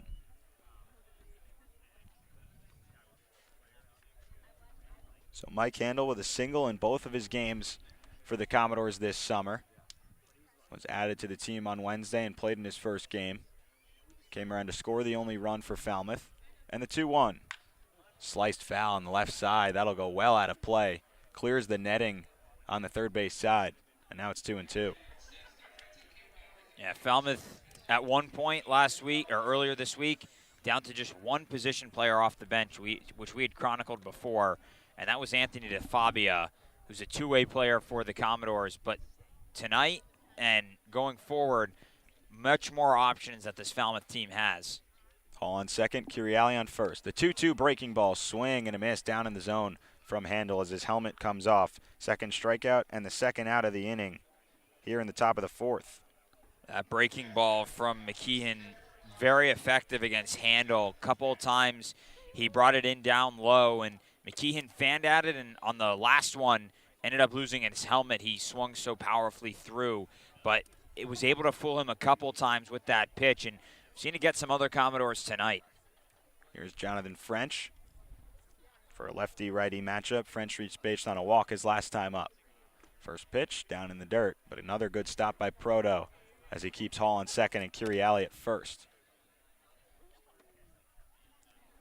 French coming into tonight, batting above 300 against Hyannis, playing in all 6 games against the Harbor Hawks. He's now 4 for 14 at the plate, if you include tonight. 1-0 pitch. Fastball in the outside corner, right at the letters for a strike, and it's 1-1. And add to that, 4 for 10 here at McKean Park on the summer. None of that damage coming tonight. It was all in the first 2 games that Commodores played here in late June, but nonetheless, a guy who has thrived at this ballpark. Looking to add on some more here as the Commodores lead by 5.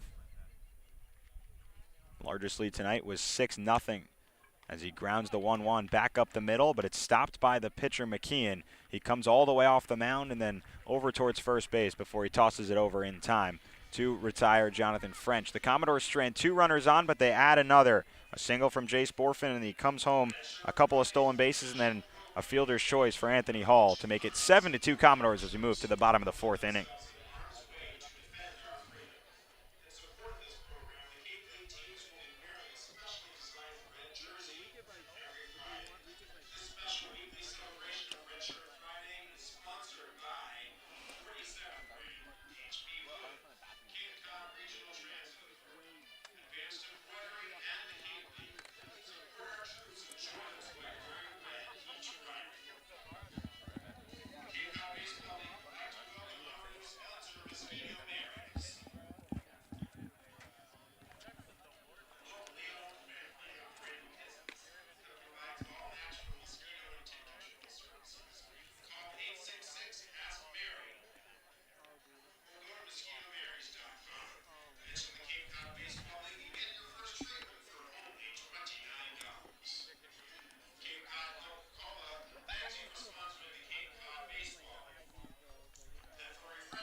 Bottom of the 4th inning at McKeon Park. Matt Levine with David Hadar here as the Commodores lead 7-2 over Hyannis. And Wesley Sweat back onto the mound through 3 innings so far tonight.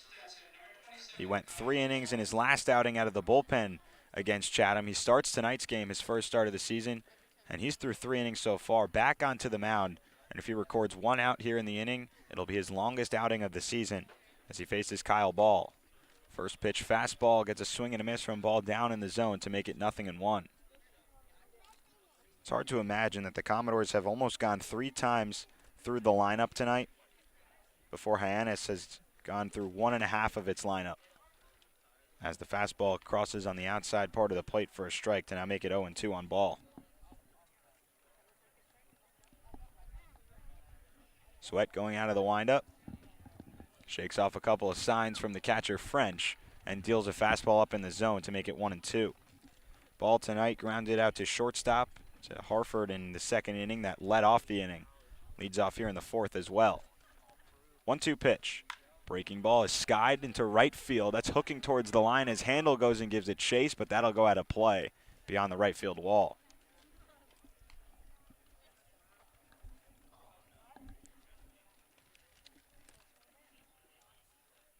Another scoring update from around the league as the Kettleers have taken the lead back from the Gatemen at 6-5 in the bottom of the eighth. 1-2 pitch again. This breaking ball is ripped into left field on one hop into the glove of Luke Boyers for a leadoff single for Kyle Ball. Man, that game in Katuitt, absolutely bonkers. Just back, forth.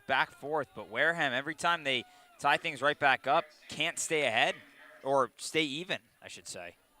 Well, Kyle Ball has just extended his hitting streak to 13 games.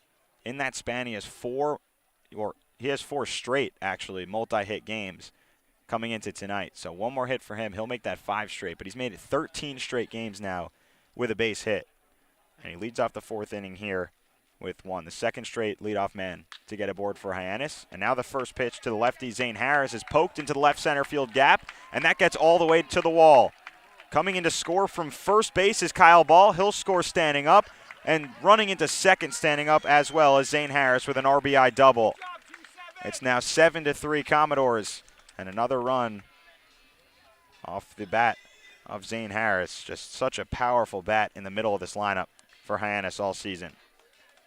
Well, Paul Prew's warming up in the bullpen for Falmouth, the guy who just joined the team on Wednesday, and could see him soon here. These bats starting to get to Wesley Sweat.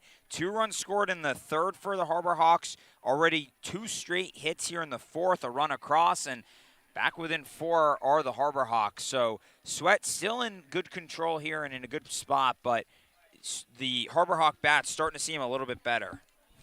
Harris with his 9th RBI of the season, and the first pitch to Ryan Proto is grounded to third baseman Curiali. He watches the runner back to second and then fires over to first for the out. Mr. Michael Curiali looking like an everyday third baseman where we've only seen him for about a little less than 5 games on the season. So for him to make that play, knowing to look the runner back to second and throw to first, is huge for the first out here in the fourth.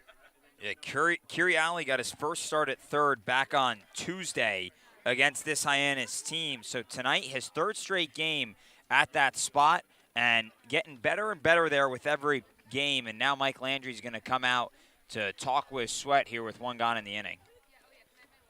Well, looks like he makes the call down to Paul Prew out of the bullpen as the left-hander makes his trot from the right field pen. So Wesley Sweat records 1 out here in the inning, a couple of hits, and a ground out. So now 3 1/3 is his outing today as he walks off the field. And his dugout comes out to salute him. That's his longest outing of the season. And he walks out at the moment with a 4-run lead, but responsible for Zane Harris on second. We'll let Paul Prew warm up for the first time back. Bottom of the fourth, 7-3 lead for the Commodores, and 1 out with a runner on second for the Harbor Hawks.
So Paul Prew on the mound for the first time for Falmouth, activated just 2 days ago.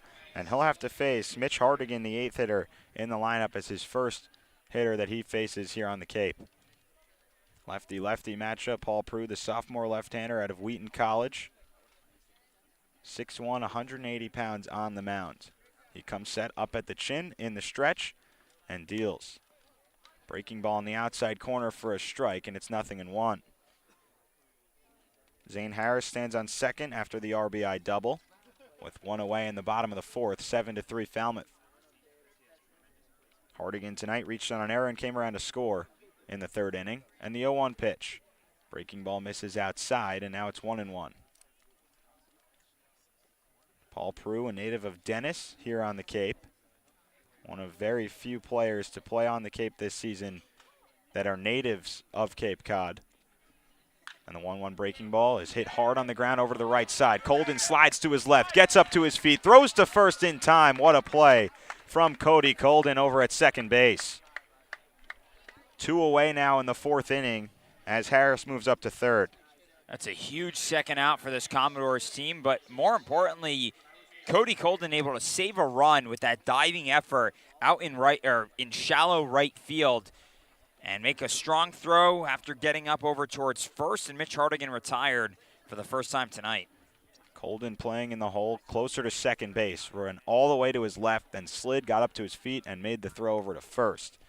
As the first pitch breaking ball from Prue to Mason Greer is waved at and missed. That pitch down in the dirt, but Greer chased after it.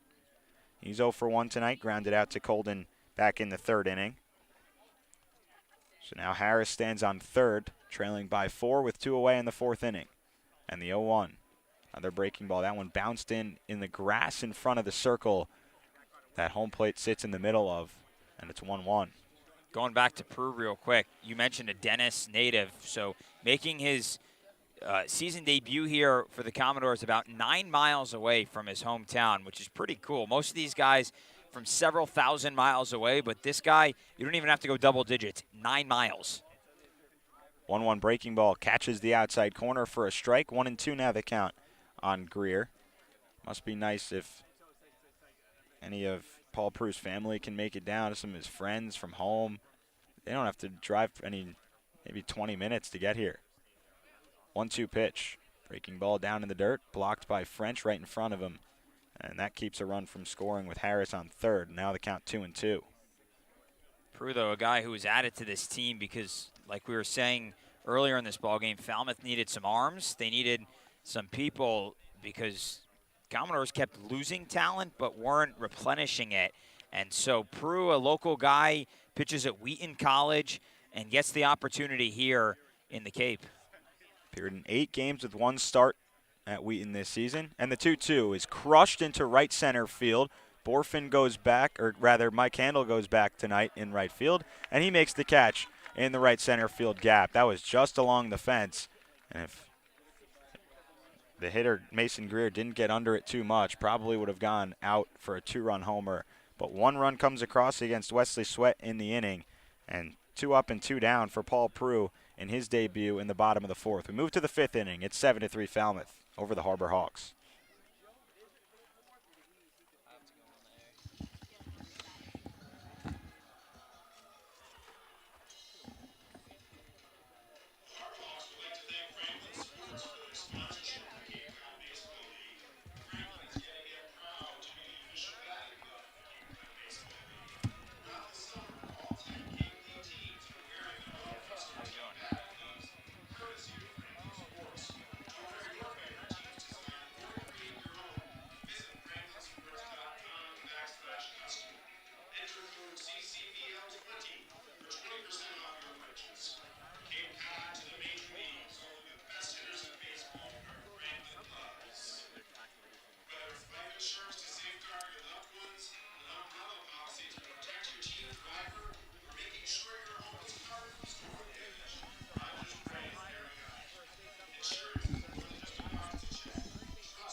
Move to the 5th inning here from McKeon Park. Matt Levine now joined by Ryan Prince for the 2nd time this season on the air. Ryan, welcome back. Great to be back, Matt. Thank you for having me back. We had you on the air in Chatham. I don't even know what day that was because every day is the same now. What was that, Sunday or Monday? That was Monday night at Chatham. Yeah, the back half of the home and home there with Chatham. So we move here into the 5th inning with McKeon still on the mound facing the 9-hitter Luke Boyers. And his first pitch, fastball right at the letters, is a called strike. Boyers tonight is 1 for 2. Had a 2-run single back in the 3rd inning as he bats from the right side. 0-1. Breaking ball well upstairs to make it 1-1. And Boyer's a guy that, I said it, when he hit that 2-run single, has been looking for that hit all season. Maybe to try and get going here late. Yeah, he's been a hitter who's been batting high in the lineup this year, but has been making much contact up there this season. But he managed to get that 2-run single earlier, so maybe that'll get him going. The 1-1 pitch missed down in the zone. Now make it 2-1 on Luke Boyers. Keen out of BYU on the mound, the left-hander. Deals the 2-1. Fastball low and away. Now 3-1 on Boyers, and he's starting to just feel a little bit more comfortable, it looks like, after that hit. Kind of laying off pitches out of the zone and keeping to the ones that he wants to swing at. You know, it's interesting to see him playing left field tonight, too. He's usually in center. Anthony Hall from Oregon's usually in left. 3-1 is popped up into the infield. Third baseman Greer goes over, and so does the shortstop Ball, and Ball calls off Mason Greer to make the catch. That's a tongue twister. I don't think I've ever had a baseball player with the last name Ball that I've had to broadcast with, but Ball makes the catch for the first out. So 1 away here in the top of the 5th, and now Cody Colden at the top of the order comes up for the 4th time tonight. 0 for 1 with a hit by pitch and a walk, so he's reached base twice, and he came around to score as well. And you mentioned Boyers out in left tonight, Anthony Hall out in center defensively. As the first pitch to Cody Colden, swing and a miss on an off-speed pitch from McKeon. It's 0-1. We've seen Boyers so often in center with Anthony Hall in left and Borfin in right. Tonight it's Mike Handel in right. Borfin is the DH. Just not too sure about the rationale behind switching that up, but definitely going to look into that after with the coaching staff. As the 0-1 breaking ball, another swing and a miss from Colden. It's 0-2. And, you know, with these new guys coming in this week with Handel and Prue and a couple of these other guys, Borfin getting the night almost off with being the DH, it's going to be nice to get some of these guys some rest over these next few days because, you know, we've had limited bench the last week or two here, so. 0-2 fastball in the mid-90s, up in the zone and in and out of the glove of Proto for a ball. Cody Colden laid off, and now it's 1-2. And we keep mentioning that the lack of depth that this team just quickly lost, or quickly had, because they lost so many guys. Now bringing in a few more to give some of their everyday guys a night off. Breaking ball up in the zone. Colden swings and misses it, but it's away from Proto. He takes the foul territory path over to first to make his throw. And Harris catches it for the second out to complete the strikeout. The third strikeout for Cooper McKeon on the mound, and now Casey Harford stands in. Harford, a guy that has been implemented into the lineup every single day since he's been here. But with Braden Taylor coming back, hopefully tomorrow to DH, and then the day after that to be in the field, could potentially see Harford get a night off here. Yeah, I would think so. And inserting Taylor right into that middle of that lineup is going to be huge for the Commodores. They've been missing that bat in the heart of the order that can just mash the ball and get guys home, get guys on base, and that's definitely something they need over these next few games in the playoff race. So the count 0-1 on Harford, and he takes a fastball out of the zone to make it 1-1. Well, if you're scoreboard watching all night, a game has gone final in 8 innings at Lowell Park. Somehow, some way, the Kettleers have pulled it off. They win 12-5 after going into that 8th inning, tied 5-5. 1-1. It's hit hard on the ground to third base. Greer fields on a broken back grounder, and he throws over to first to retire Harford. That's a 1-2-3 inning for McKeon. And now we move to the bottom of the 5th. It's 7-3 Commodores.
Go to the bottom of the fifth here at McKeon Park. And the Commodores holding on to a 7-3 lead as Hyannis brings to the plate their top of the order here in the inning. Elliott, Johnson, and Mandu up.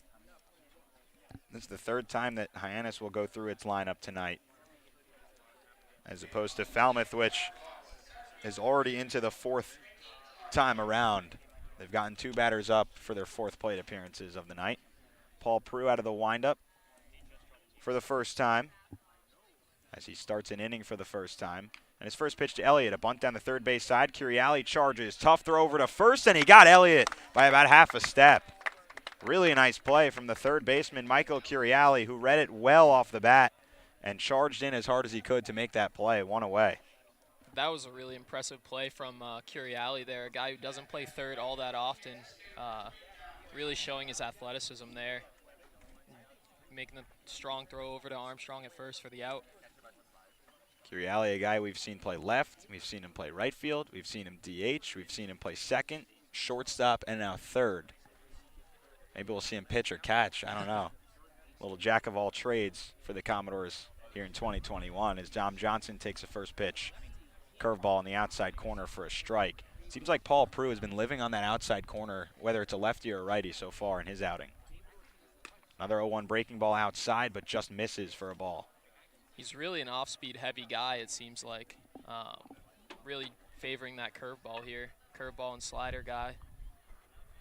Well, Prue, a guy that had a lot of success with Wheaton this season. Went 1-0 with a 3.24 earned run average. Had a save as well. 21 strikeouts in 16 2/3 innings. Only gave up 6 earned runs in that span. 1-1 pitch. Another breaking ball up and out this time. And it's 2-1. And those Wheaton Lions really had an amazing season this year, making it all the way to the quarterfinals of the Division III College World Series out there in Cedar Rapids.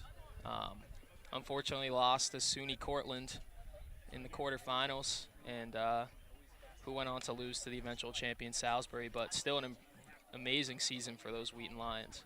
Count now 3-1, and the breaking ball is fouled away by Johnson to run the count full. So now 3-2. Johnson checking with the home plate umpire Labella to make sure that was a strike or not. And Labella nodded his head yes. They're having a little laugh together, but the count's full with 1 away.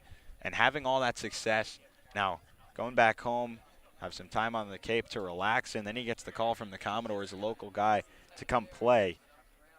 So he's got all that experience going in deep into the postseason in the Division III. 3-2 breaking ball, and that misses low, and Dom Johnson works a walk. So 3 up, 3 down for Paul Prue until that walk. The first base runner allowed off of him here on the summer. Yeah, and as a fellow Mass kid myself, I can't imagine the feeling it is to be able to pitch in this league, and I'm sure he grew up coming to these games, and just to be able to be out there on the mound, pitching in this league has to be an unbelievable feeling. And like you said, much like yourself, you came here as a kid, growing up all the time as Luke Mann stands in, and the first pitch he sees is a breaking ball low and away to make it 1-0. When you were a kid, you came to all these games, you always interacting with players that were the best in the country. Did you ever dream about being one of them on the field? Every day, every single day. And, you know, there's always going to be a last game for everybody, and, you know, comes to some sooner rather than later, but that's for sure. Still love being involved, and am very, very thankful to be involved with this league still. This is my first time ever being involved with the Cape League as the count runs 3-0 to Luke Mann. Never came up to the Cape throughout my 20 years of life until this summer. So it's been a really fun experience, and just everything I've heard over the years, nothing but absolute greatness that you'll hear from anybody that's been up here. 3-0 breaking ball, and that's way outside as Mann works a 4-pitch walk, and now runners on first and second with 1 away. Back-to-back walks for Paul Prue. That'll bring up the 4-hitter Nick Romano. Commodore still leads 7-3 in the bottom of the 5th inning. And Matt, as you said, you never had the opportunity to come up here as a New Yorker, and I gotta ask you, as a Mets fan, how do you feel about the trade deadline today? Big deadline today. We're going to talk about that throughout this rest of the time that you're on the air with me. But here's Nick Romano, as Elliott takes off second, or Dom Johnson rather takes off second. He's into third base easily without a throw. So Johnson steals third. Luke Mann stays put on first. So runners at the corners. Double play could be used on the ground in the infield now with a 1-0 count. But back to the deadline. Javier Baez coming to the New York Mets with Trevor Williams for the number 5 prospect of the Mets, Pete Crow Armstrong, going to the Cubs. As the breaking ball is squibbed into right field. That gets down in fair territory for a base hit. Johnson scores standing up. Going first to third is Luke Mann. And stopping at first base with an RBI single is Nick Romano. And it's now 7-4 Commodores as Hyannis brings another one across. They've scored 2 unanswered.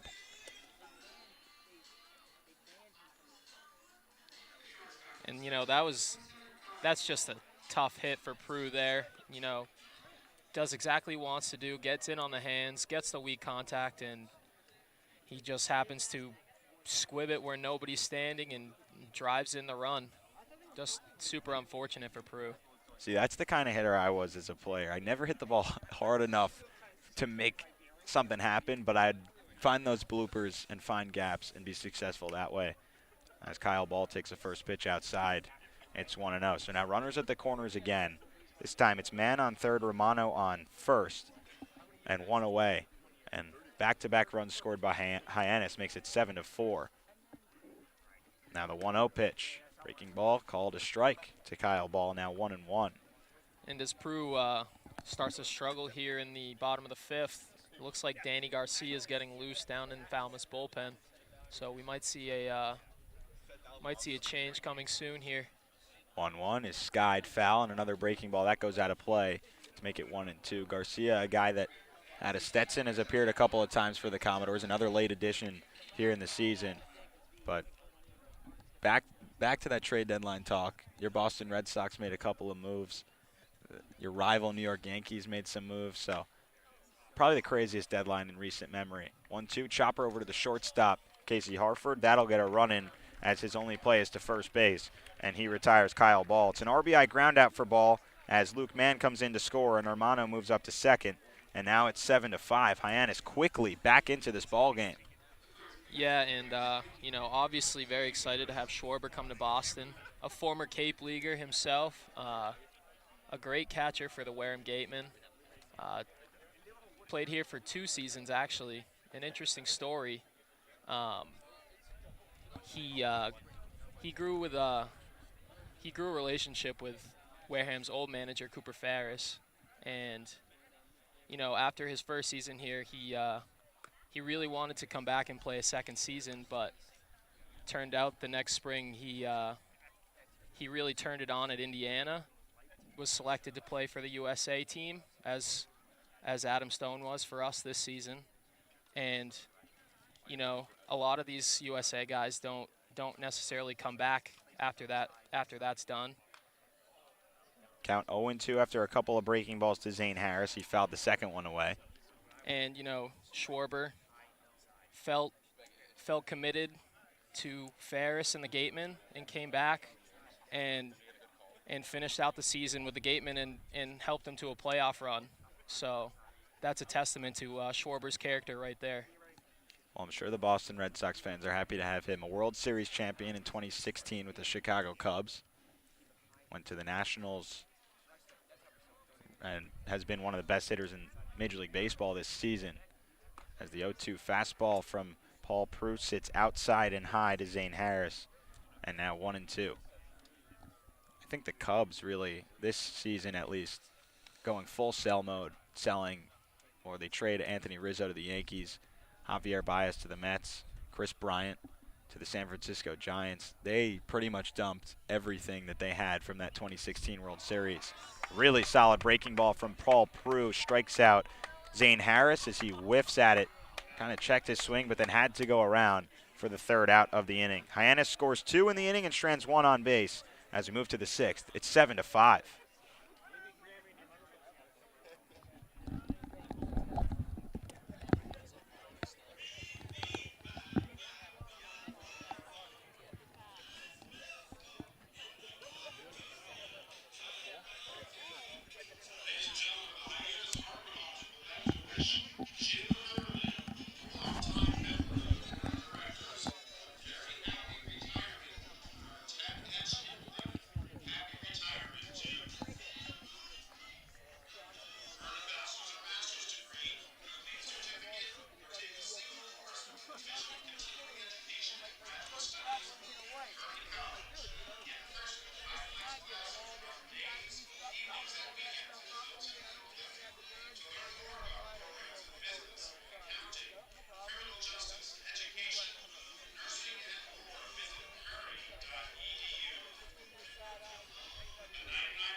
Part of the order coming up for Falmouth here in the top of the 6th inning.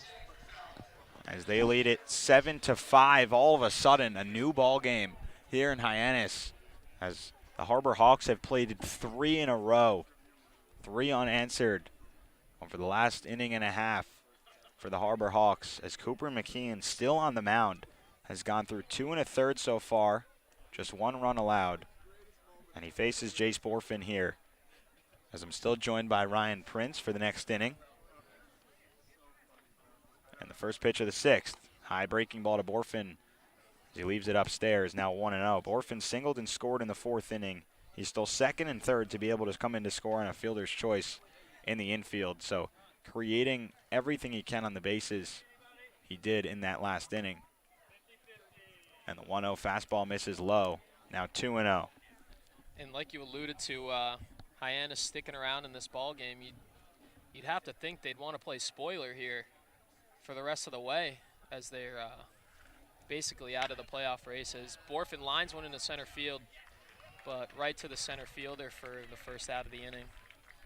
Well, you took the words out of my mouth, Ryan. Borfin smoked that ball, and he had the single back in the 4th inning, but here probably the hardest ball he's hit tonight. Or it is the hardest ball he's hit tonight, and it's right at a defender. That's just something about the game of baseball where you can bloop a single in and have 2 runs score, and you can hit the ball as hard as you can that night, and it can be an out. Beautiful game. Here's Chris Armstrong, and the first pitch to him outside for a ball. 7-5, the Commodores lead. Armstrong played hero in the 1st inning with a 3-run homer the opposite way into right field. He's batted from the right side all 4 times tonight.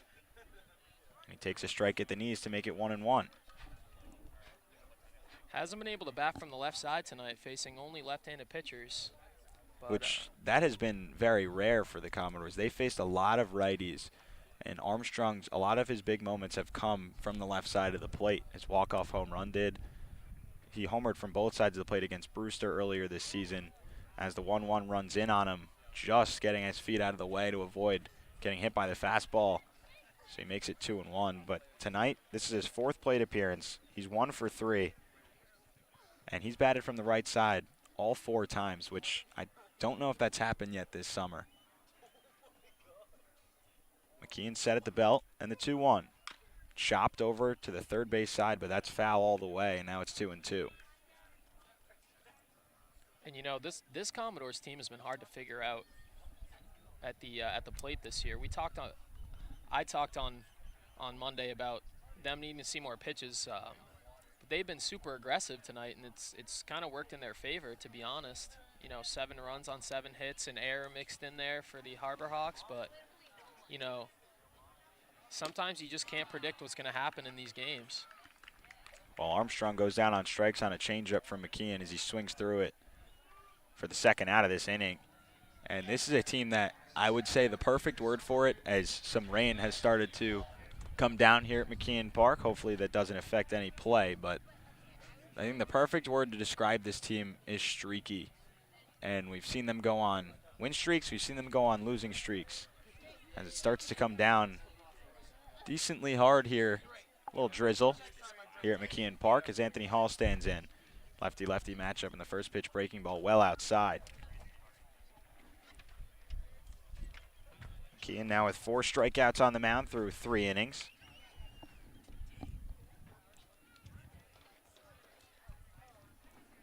Count 1-0 on Hall, and here's the pitch. Fastball misses outside. Hall's ahead 2-0. Hall tonight is 0 for 3, but hit into a fielder's choice that brought in a run, which he doesn't get the RBI for, but still productive to bring home a run off of his bat. Absolutely. That's why you can't always look at the box score with these things. 2-0 pitch, misses well upstairs, now 3-0. And we've talked well all the time off the air about the analytics of the game now and all that stuff. And you know me, not the biggest fan of looking at the stats and looking at the exit velo and the launch angle. That doesn't really describe everything, in my opinion. I think Anthony Hall effective tonight, grounding into a fielder's choice. But if you look at the box score and you don't know that that scored a run, he doesn't get the RBI for it. He works a 4-pitch walk here as he takes that pitch well outside. Again, none of those pitches close to the zone, and there's 2 away as he works the walk. And to that end, Matt, you know, we talked about that flare single for Hyannis last inning. You look at the box score, and that's a line drive up the middle. But, you know, Prue jammed him with an off-speed pitch, did exactly what he was trying to do, and it was just an unfortunate event that happened. And, you know, you can't see that in the box score. So you're right about maybe the analytics don't tell the entire story all the time. Thanks, Ryan. Appreciate that. I don't think you've ever told me I'm right before. Well, don't get used to it. Ray Korn, pitching coach, has come out for Hyannis. A quick talk with McKeon on the mound, but after a strikeout, McKeon works a 4-pitch walk and now has to face Michael Curiali, who's 2 for 2 tonight, a couple of singles and a walk, 2 runs scored.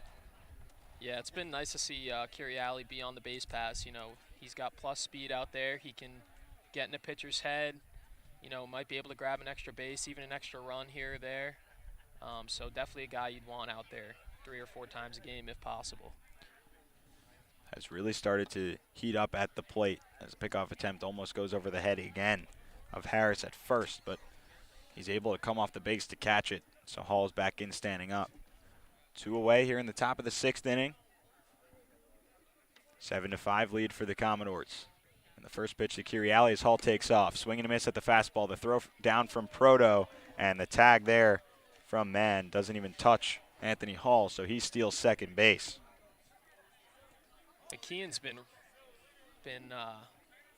run all over tonight by the Commodores. Bullpen stealing second and third, and now Hall taking second. He's just not been eyeing those runners as much as he should be. A little slow to the plate as well with that high leg kick with runners on as he deals a ball on a changeup inside to Michael Curiali. It's 1-1. Hall's 3rd stolen base of the season he just got, stealing second base. And, you know, that throw tailed on Proto quite a bit, and if that's on the money, that might get Hall at second. You never know. Count 1-1 on Curiali. Here's the pitch. Chopper in the infield.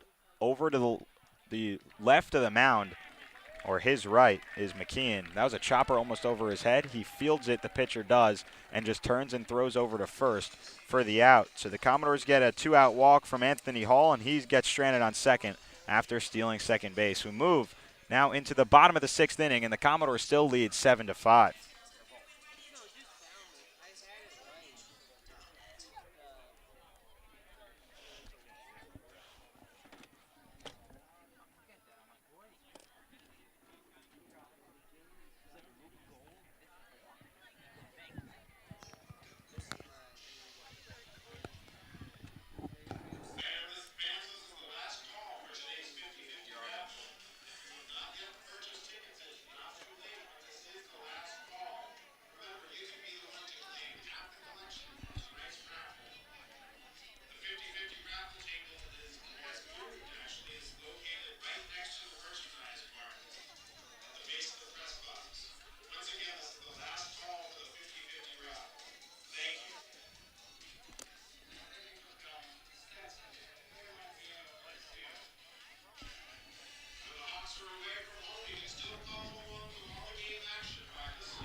Move to the bottom of the 6th inning here at McKeon Park, and 7, 8, 9, the bottom third of the order for Hyannis coming to the plate with Danny Garcia now out of the bullpen on the mound for the Commodores. First pitch from Garcia, a fastball with some run to it. That goes in on the inside corner for a strike. It's 0-1.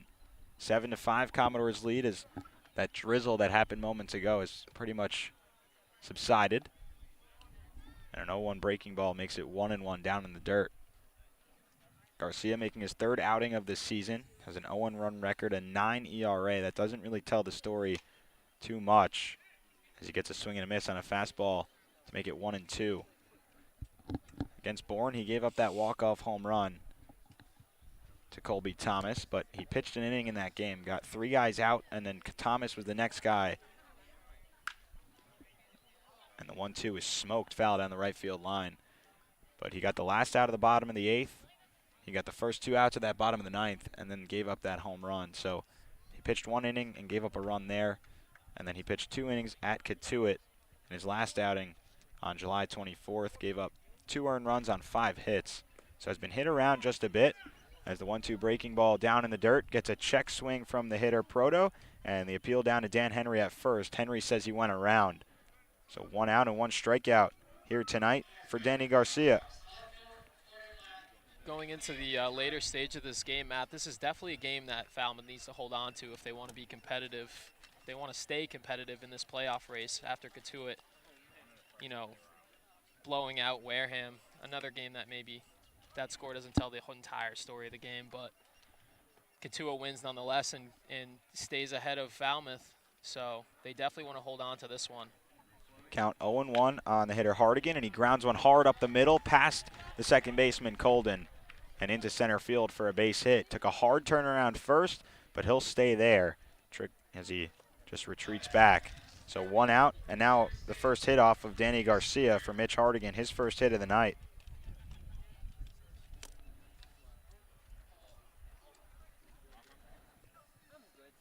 That brings up the 9-hitter Greer.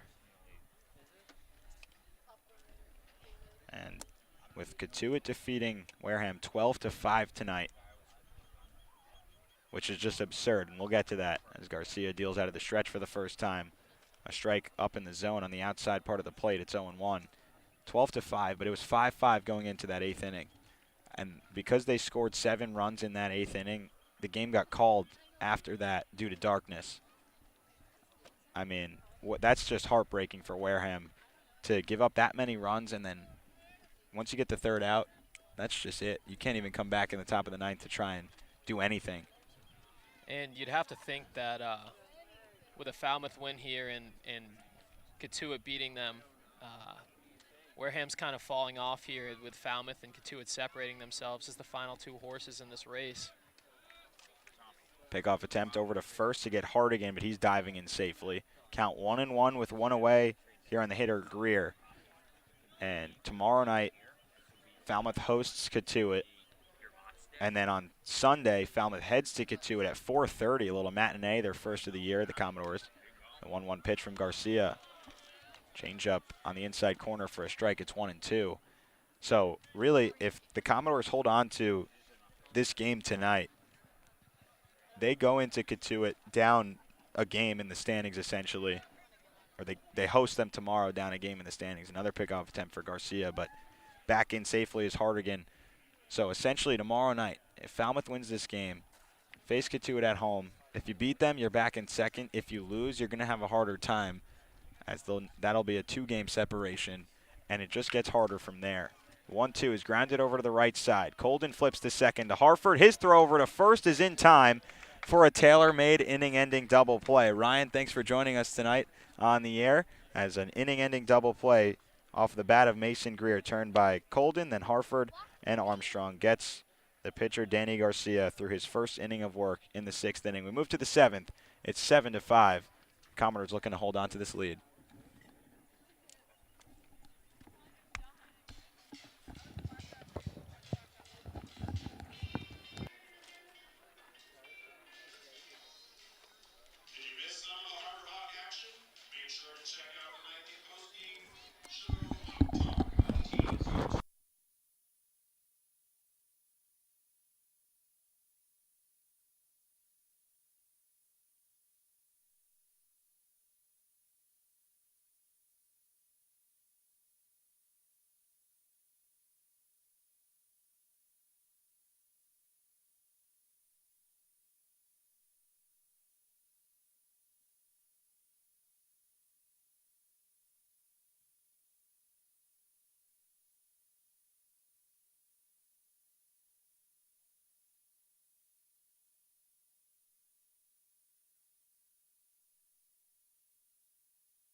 Back from McKean Park, going into the 7th inning, and Falmouth still on top by a score of 7-5 over this Hyannis Harbor Hawks team.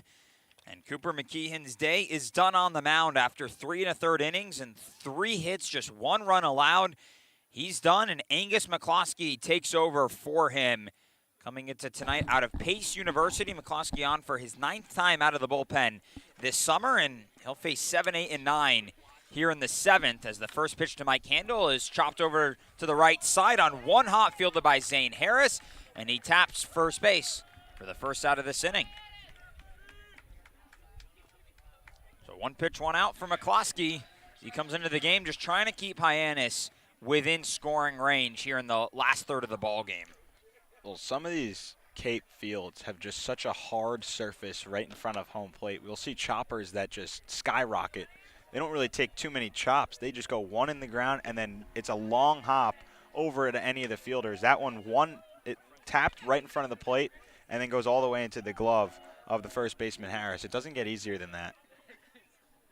Here's Jonathan French, who steps in looking for his first base hit of the night as a breaking ball comes up and in and ends up nicking him up in the upper arm, maybe even on the shoulder. But regardless, he just tosses his bat over towards the Commodores dugout, and he'll head down to first. Couple of free passes tonight for French. A walk and now a hit by a pitch. So he gets to first for the 2nd time due to the pitcher making some kind of mistake. That brings up the 9-hitter, Luke Boyers, who will dig in from the left side of the plate for the first time tonight. Angus McCloskey, the first right-hander on the mound, and the first pitch from him is cranked out into center field, but Clark Elliott loses it, and it goes over his head. So that's going to send Jonathan French rounding second and going into third. Luke Boyers was only a couple steps behind him, and he was absolutely hustling. But Clark Elliott had no idea where it went, just lost it in the lights. And so the Commodores now with 2 in scoring position. Well, the sky here is dark.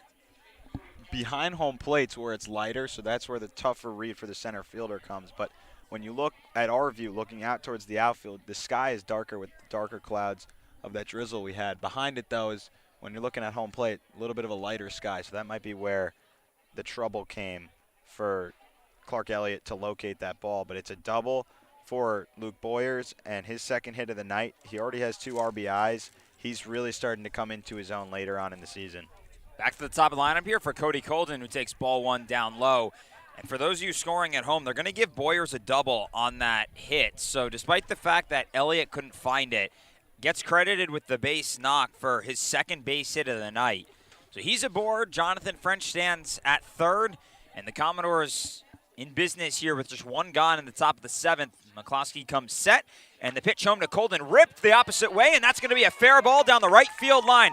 Coming home to score is French. Right behind him, Luke Boyers. Going into second and moving into third. Check that. He takes a big turn, does Colden around second, but the throw was halfway in, and Colden wanted to try and hustle it out for his first triple of the season. Ends up making the smart move, though, staying at second. But the Commodores add 2 runs back, and it's now 9-5 Falmouth here in the top of the 7th.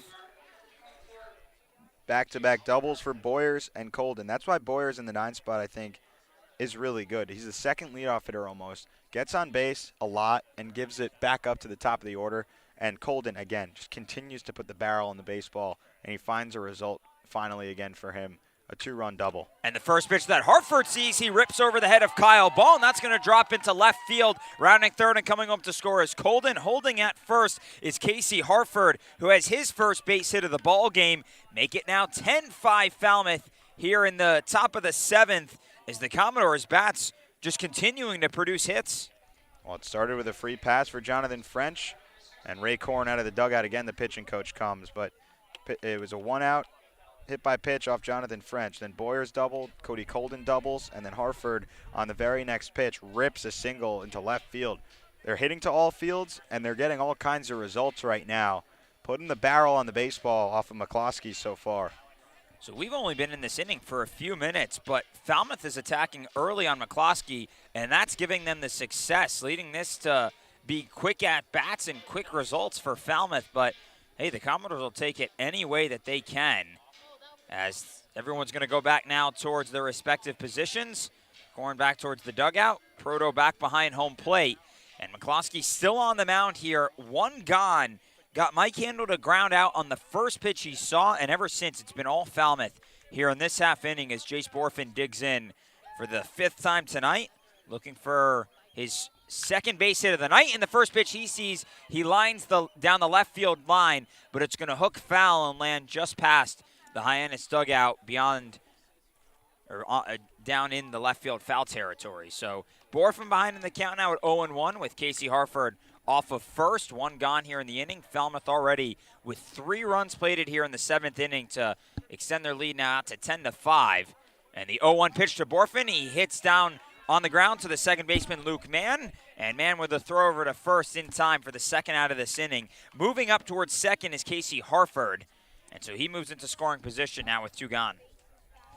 That's another hard hit ball for Jace Borfin, but the second baseman is able to get there, and Luke Mann just ranging over to his left. If that's hit any more towards the first baseline, it probably gets through the hole between Harris and Mann, but Borfin able to still move the runner into scoring position and have a productive out. Chris Armstrong comes up now with 2 gone in the inning, and he goes back to batting from the left side of the plate for the first time in this ball game as he takes strike 1 in at the belt. Tonight, Armstrong with a home run in his first at-bat of the night, and then ever since the Harbor Hawks have been able to retire him, a ground out in the 3rd and then a couple of strikeouts in his last couple of at-bats. Here's the 0-1 now for McCloskey. Up high, but he does Armstrong fouling it off and out of play. And the count now 0-2 here on the Florida Gator. So if Falmouth can hold this scoreline, pick up the win tonight, Commodores can't move back into second place in the West, but they keep pace with Katuitt, which at this point is all you can ask for after the thrashing that the Kettleers had on Wareham earlier today. 0-2 is cranked out into center field. Clark Elliott able to find it this time around as he gets under it for the 3rd out of the inning, but Falmouth able to get 4 straight guys aboard. 3 end up coming home, and Falmouth leads 10-5 as we go to the bottom of the 7th here from McKean Park.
Bottom of the 7th here from McKean Park after a pretty entertaining 7th inning stretch here between Falmouth and Hyannis. And the first pitch that Clark Elliott sees, he drills into right field. Turning and looking is Mike Handel. And Clark Elliott has his 2nd extra base hit of the ball game. It's his 2nd home run of the season.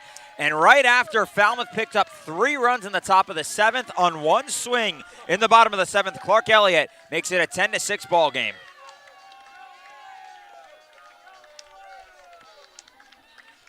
Elliott crushed that into right field. First pitch from Garcia, that had just such mirror images of that Colby Thomas walk-off against Garcia.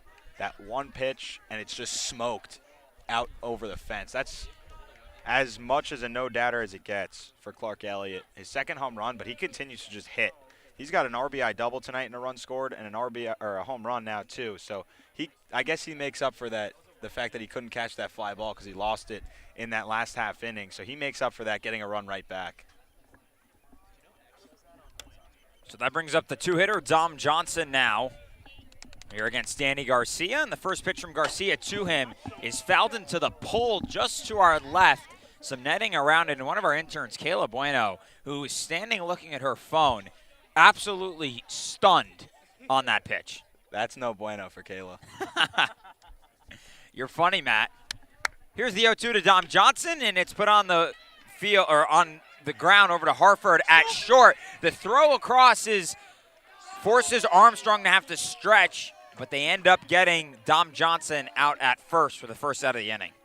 Really good scoop from Armstrong. That's probably the only defensive part of his game that we haven't seen him really excel in over the season, but there he does, finally getting that pick, and that makes up for somewhat of a low throw from Hartford. Armstrong, when it's hit to him, makes every play. He comes off the base well to try and stretch, but now finally picks one out of the dirt. One gone here for Luke Mann, who steps up 1 for 2 in tonight's ballgame, and the first pitch from Garcia down low for ball 1. Matt, we've had some pretty entertaining moments here at McKean Park in our 3 trips here. Just had that with Kayla. We've had one of our best sunsets of the year here. One of the times here, a fuse just to our right exploded, and we thought a gun had went off. I mean, all kinds of stuff happening here that just don't find anywhere else on the Cape, at least we haven't so far this summer. And this is a Hyannis team that plays well against the Commodores. I think that's probably the only team that they've really fared well against all season. So we've had some entertaining games as well. Luke Mann swings through strike 1 and now is behind in the count 1-2 here with 1 gone in the inning. Falmouth on top 10-6 here in the bottom of the 7th. Been pretty back and forth in terms of the scoring, but Falmouth has led throughout in this ballgame, and the 1-2 right down the middle for Danny Garcia, who picks up his second strikeout of the night.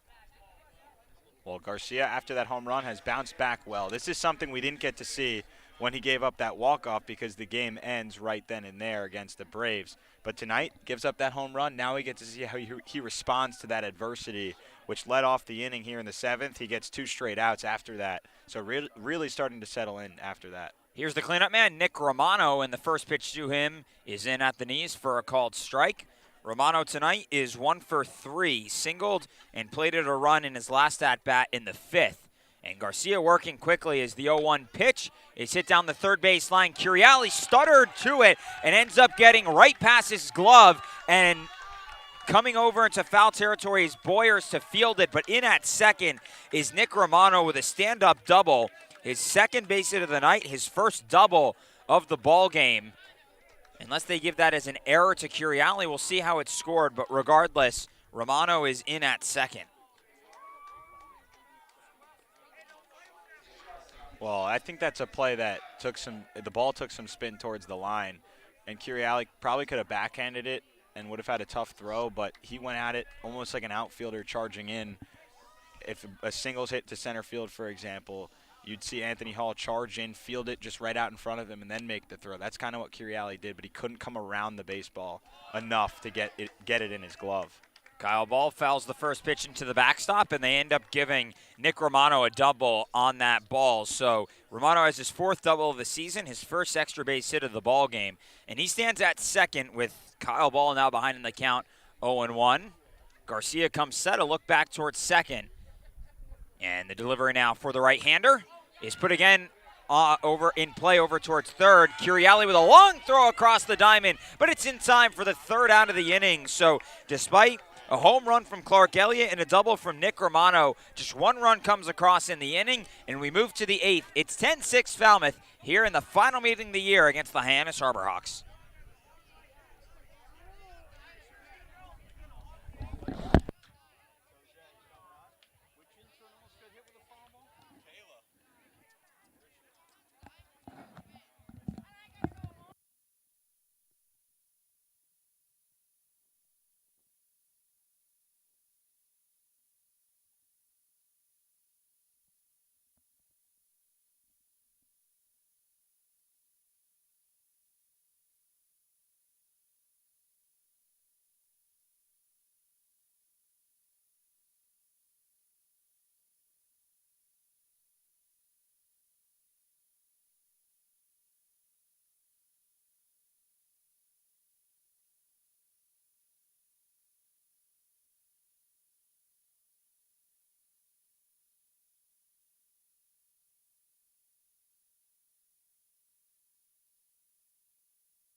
We move to the 8th here from McKean Park, and Falmouth on top 10-6 over the Hyannis Harbor Hawks. Here with Anthony Hall, Michael Curiale, and Mike Handel set to come up this half inning. Angus McCloskey still on the mound for the Harbor Hawks. And Anthony Hall dig in for already the 5th time tonight. Here's McCloskey, comes set, and the first pitch of the inning comes home to Hall. Cranks it into right field. That's a no-doubter off the bat. A home run from Clark Elliott in the bottom of the 7th, and Anthony Hall responds with one of his own on just one swing here in the top of the 8th, and he's going to slowly trot around the base paths as Hall goes yard for the 3rd time this season and extends the lead now to 11-6 Falmouth. And Tommy, that's a great way to bring you into the broadcast for another edition of Tommy's Thoughts. Oh my goodness, what a home run there by Anthony Hall. Absolutely crushed it into the trees out there beyond the right field wall.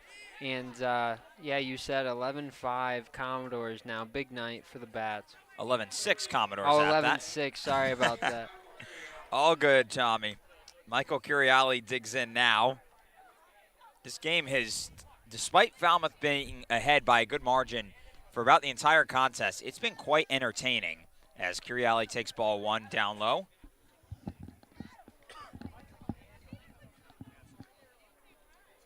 So McCloskey tonight has already given up 4 runs to the Commodores, and Curiale pops this one high into the night sky on the right side, and it's going to end up hooking out of play and finding its way into the grassy field behind us. Count now 1-1 here on Curiale. But Tommy, we've got you back on. Yes. Another edition of Tommy's Thoughts. Normally it comes in the 5th inning. Tonight, doing it a little bit later here in the 8th, but let's hear some of those thoughts. Well, I have so many thoughts. I mean, trade deadline today for Major League Baseball, and we were talking about it before the game. I think this is one of the best trade deadlines ever in terms of the big moves that are made. Curiale swings through strike 2, now behind in the count 1-2. And, I mean, you think about all the big players, Max Scherzer, Trey Turner, today Chris Bryant, so many big names. 1-2, down low, now 2-2 here to Michael Curiale. Can't forget about Javier Baez going to the Mets, Anthony Rizzo and Joey Gallo to the Yankees. Chris Bryant, of course, to the Giants. I mean, it goes on and on. So, yeah, what a day in baseball. 2-2 from McCloskey, and it's fouled into the netting. Still 2-2 here on Michael Curiale. Yeah, this was you and I drove over here to Hyannis together, and we were saying in the car ride, one of the most entertaining trade deadlines that we can both remember in our lifetime. Oh, of course. I mean, all the big names, and you think about the Cubs dynasty, kind of, you know, those guys leaving.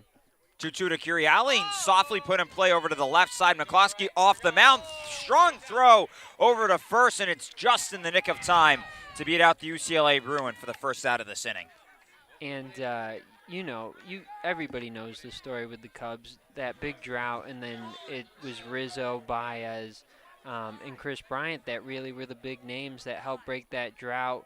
And they brought Chicago so many great memories over the years, and sad to see them go. But I know as Yankee fans, you and I are happy to have Anthony Rizzo first base. Michael Handels now digs in with 1 gone in the inning, and he takes ball 1 inside. And I mean, that's another thing that's just absolutely mind-boggling is the fact that the Cubs had a championship window open and closed that quickly. Brought home a World Series in it, which was impressive in itself, as the 1-0 now comes way upstairs to Handel, now 2-0. But just as quickly as it opened, it closed on the Cubs, and most of their key guys gone. Oh, for sure. I mean, I don't think anybody would have expected that, especially with, you know, manager Joe Madden and the front office as well, Theo Epstein gone just like that. Handel fouls the 2-0 off, and now 2-1. Yeah, you said it, just like that. All those big pieces of that championship, both on the field and the front office, left Chicago, so definitely a big shakeup there. So if you had to choose a team that won the deadline and maybe lost the deadline, who would be your candidates for those accolades? As the 2-1 now from McCloskey, popped up on the left side. Mitch Hardigan charging in, but he gets under it, and he drops it. He drops the ball on left field, and so safe at first is Mike Handel. All sorts of defensive blunders tonight for this Hyannis team. Only 1 error on the board for this team. That'll likely be the second, and sure enough, it is. But there's been a lot more to it than just that.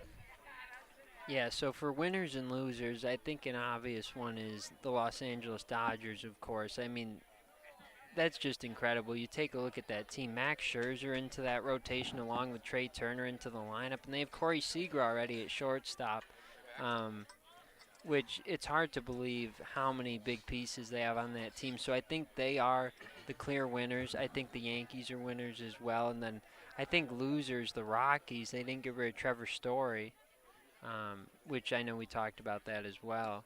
First pitch to Jonathan French, who digs in now, is outside for ball one.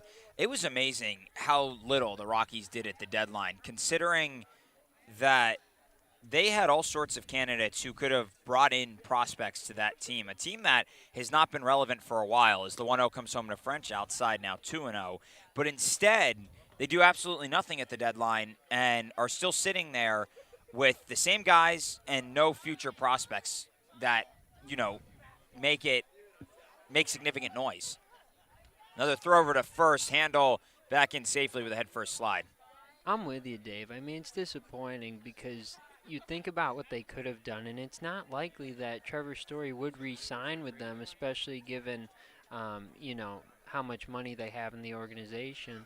Here comes the 2-0 to French. It's upstairs, running on the pitch is Handel, and it's bounced into the bag and ends up going over the second baseman Luke Mann's head. So that ball finds its way into center field, but in safely at second with his first stolen bag as a Commodore is Mike Handel as he moves into scoring position. If I had to guess, I would think that Trevor Story wouldn't be back there. I don't know if you agree, but so I think that's definitely disappointing that they weren't able to get a deal done to try to get some prospects back for a great player. 3-0 to French is on the outside part of the plate for strike one. As the count now 3-1. Here with one gone in the top of the eighth. Falmouth on top 11-6 here in the final meeting of the season between the Commodores and the Harbor Hawks. Jonathan French up to the plate. He's reached twice tonight, but still looking for that first hit of the ball game. Walked and hit by a pitch, and he swings through. Strike two as the count goes full. And, just to go back to some more winners as well of the trade deadline, I think that Chris Bryant, we touched on it, going to San Francisco. I think that he can be a key piece there. When, a lot of people weren't expecting that Giants team to make it very far. Payoff pitch as this one's hit high into the night sky, into right field, hooking towards the line, right at the fence. Dom Johnson makes the grab for the first out of the inning. Tagging up and moving to third is Mike Handel, but there's now two gone here in the top of the eighth. But certainly an exciting day for Major League Baseball and an exciting day for the Commodores for sure, up 11-6 at the moment. So with two gone now, the 9-hitter Luke Boyers will step up to the plate.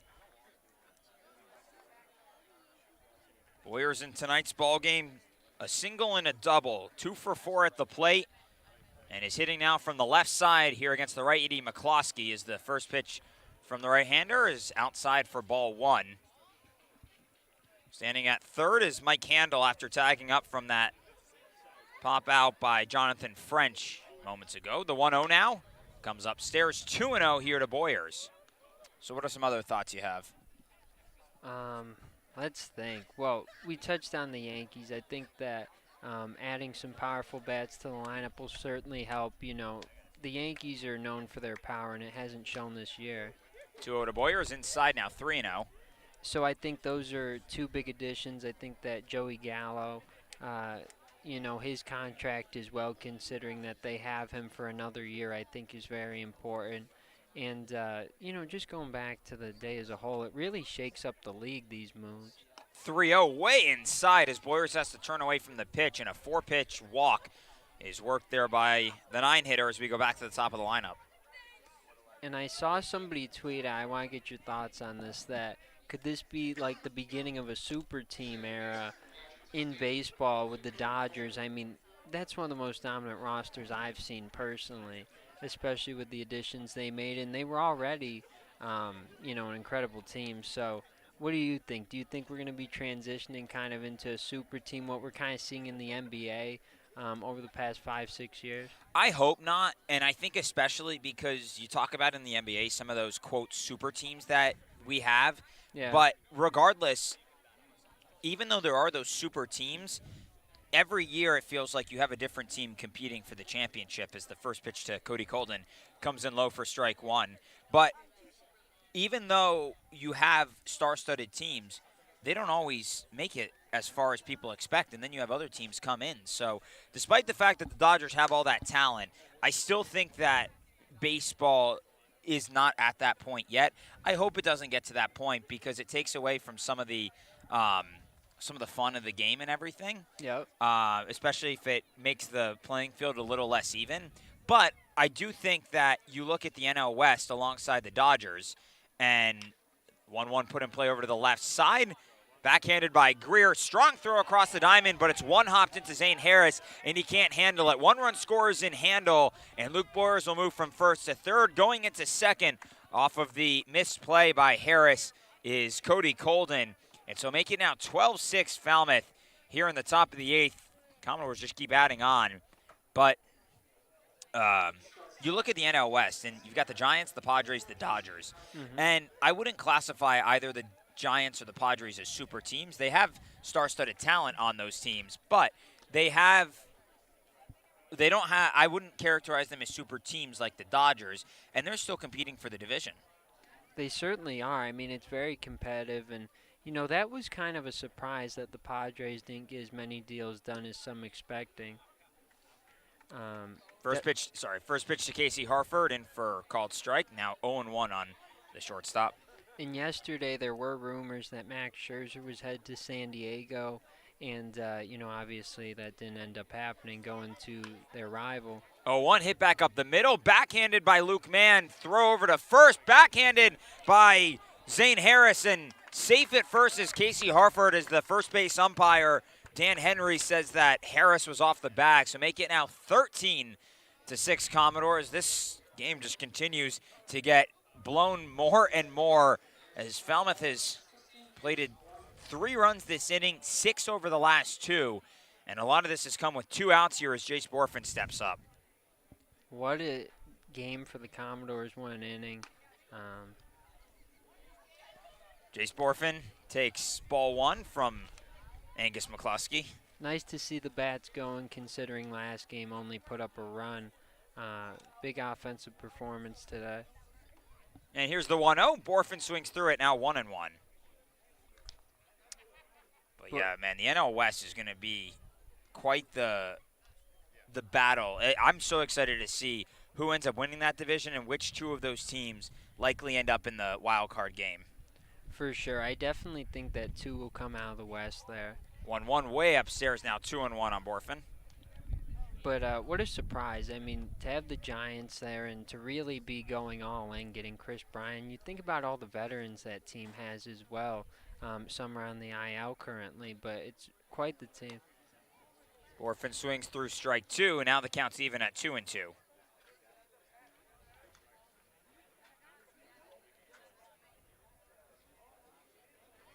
Falmouth here with 3 runs in the 8th inning, leading 13-6 over the Hyannis Harbor Hawks. Team's final meeting of the summer. And here's the 2-2 delivery to Borfin. Popped out of play behind home plate, and the count remains 2-2. Standing on third is Cody Colden. At first is Casey Harford. Falmouth here with a pretty big 2-out rally. An inning that was started by Anthony Hall on the first pitch of the inning.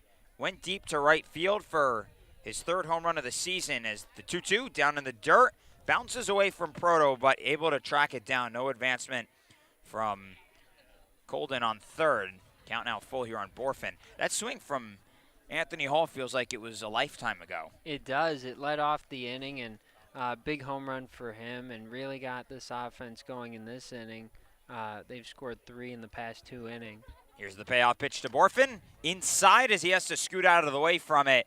And another walk issued here by Angus McCluskey, who just can't get that second out of this inning. The bases are now loaded. And before any more pitches can be thrown by McCluskey, time going to be called for head coach Gary Calhoun to come out and make the call to the bullpen as McCluskey's day is done here in this ballgame after pitching just 1 2/3 innings against this Falmouth team. We'll step aside from McKean Park and come back with more of Tommy's thoughts after this break here from Hyannis.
Back from McKean Park, where Evan Webster takes over on the mound for this Hyannis team. And the first batter he faces is Chris Armstrong here with the bases loaded in the top of the 8th. Falmouth already up 13-6 and looking to extend that here as the first pitch to Armstrong is down low and the second one inside as it's 2-0.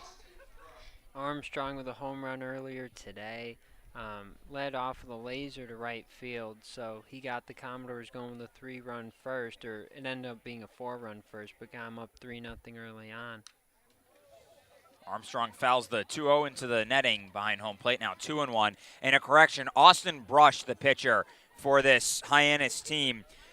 Apologies if there's been any errors on that tonight, because the Harbor Hawks wearing these red shirt uniforms have numbers on them that correlate to other guys' numbers that are listed on the roster, but they don't match up as the 2-1 is grounded over to Kyle Ball at short, and he flips to second for the force out to end this third inning. But Falmouth able to add 3 more runs here in the top of the 8th, now leading 13-6, and we'll move to the bottom of the 8th. Harbor Hawks will try and do what they can to come back, but we'll see where that comes as we'll welcome Ryan Prince on the air when we come back.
Bottom of the 8th here from McKean Park. Zane Harris, Ryan Proto, and Mitch Hardigan set to come up against Danny Garcia, who's still on the mound for this Falmouth team. Garcia already threw 2 innings tonight, has allowed just 3 hits, 1 run to come across, and has a couple of strikeouts. As the first pitch to Harris is over the heart of the plate for a called strike, and we switch from Tommy's thoughts to, we got to give you a segment name, Ryan, but Ryan Prince on the air. You got any ideas? I'll have to think on that, but, you know, it's nice to get a spot with you, Dave. 0-1 pitch to Harris is ripped foul down the left field line, and now 0-2. Yeah, so you were on earlier with Matt. Come back on here in the bottom of the 8th, and you're getting more airtime than it feels like some of us. I guess I'm just getting tired of listening to you guys every night. Here's the 0-2 from Danny Garcia, and it's dropped slowly over to the first baseman, Chris Armstrong. He fields and will take it to first himself for the first out of this inning. So quick out there for Danny Garcia. And there's 1 gone. Garcia's putting together a pretty impressive performance tonight. Hey, so far he's 2 1/3 innings, just 3 hits allowed, and he's pitching well for this Falmouth team. A team that, you know, we talked about a few days ago, didn't have too many arms out of the bullpen. Garcia was here, but they've added a few guys to their rotation to try and make this playoff push and just not be so stretched thin down the stretch as Ryan Proto fouls the first pitch out of play for strike 1. And looking down to the Falmouth bullpen, I don't see anyone loosening, so I think they're going to let him go as long as he can here. Here's the 0-1 now. Again, popped out of play. This one along the right side, and count now 0-2. Lots of foul balls tonight. It has been quite the foul ball night. And this is, I think, one of the better, especially foul balls that go to the right side, one of the better parks to get foul balls. As the 0-2 chopped foul down the third base side. Not out of play, but another foul ball.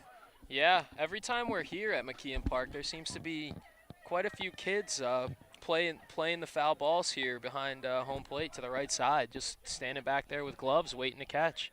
0-2 from Danny Garcia now. A breaking ball on the outside part of the plate. A check swing. They appeal down to first, and they're going to say he did not go around. So the count now 1-2 here on Ryan Proto. But I heard you talking earlier with Matt about how growing up you went to all these Cape League games. And, you know, we're not little kids anymore, but everybody still loves to try and get a foul ball. Growing up, which was your favorite ballpark to try and get foul balls at? So, growing up here, the closest park to me was always Wareham and Bourne. So those are my two frequent flyers that I would always be at. Okay. And, you know, maybe not foul balls, but, you know, my dad would always take me to games early, and we'd go to Bourne. And you've been to Bourne, another foul ball to the left side here. Still 1-2. We'd go early, and you, like I said, you've been to Bourne. Big field out in the outfield, beyond the fence. So my play was to just stand out there during BP and catch all the home runs. That was my favorite thing to do. Proto swings through the 1-2, and Danny Garcia has his third strikeout of the night, the second out of this bottom of the eighth. And that'll bring up Mitch Hardigan. And as you asked me about the foul balls, I have to ask you, you know, kind of unfortunate there's no bobbleheads out here on the Cape, huh? I know you're a big bobblehead guy yourself. You're revealing my true passion. I love collecting bobbleheads. As Mitch Hardigan swings through strike one.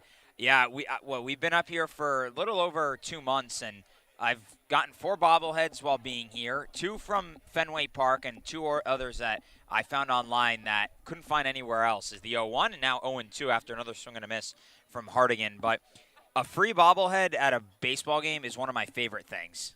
Yeah, nothing better than a free giveaway at a stadium. Yeah. You're going to have to suggest that to Deb and Kathy, our merchandise managers.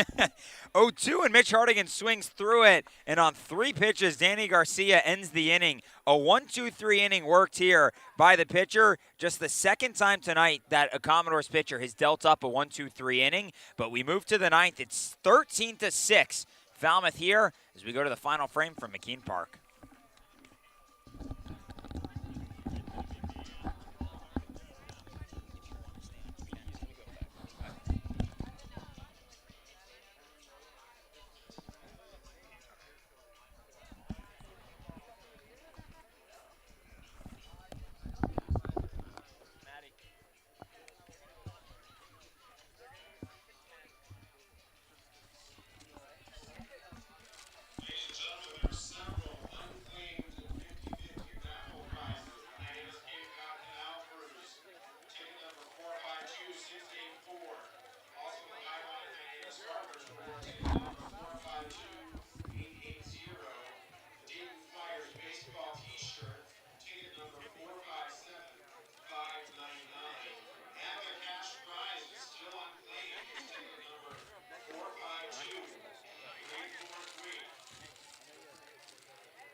We move to the 9th here from McKean Park, 13-6. Falmouth on top of the Hyannis Harbor Hawks in the team's final meeting of the season. Anthony Hall will lead off the inning after he led off the 8th inning as well, an inning in which all 9 Commodores came to bat. In for a called strike from Austin Brush, who came on with 2 outs in the top of the 8th. And he moves over here to the 9th, and happy to finally be back with Matt. Feels like forever, and a few different broadcasters that we ended up getting here before going back to you as the count goes to 0-2 on a foul ball from Hall. I feel like this is the least amount of time I've been on the air in any game this season. And it seems like every inning that I come off, there's an explosion from either offense. They want to keep you watching. 0-2 again, fouled off to the left side, still 0-2. I mean, that 8th inning had Tommy on for almost all of it in the top of the 8th.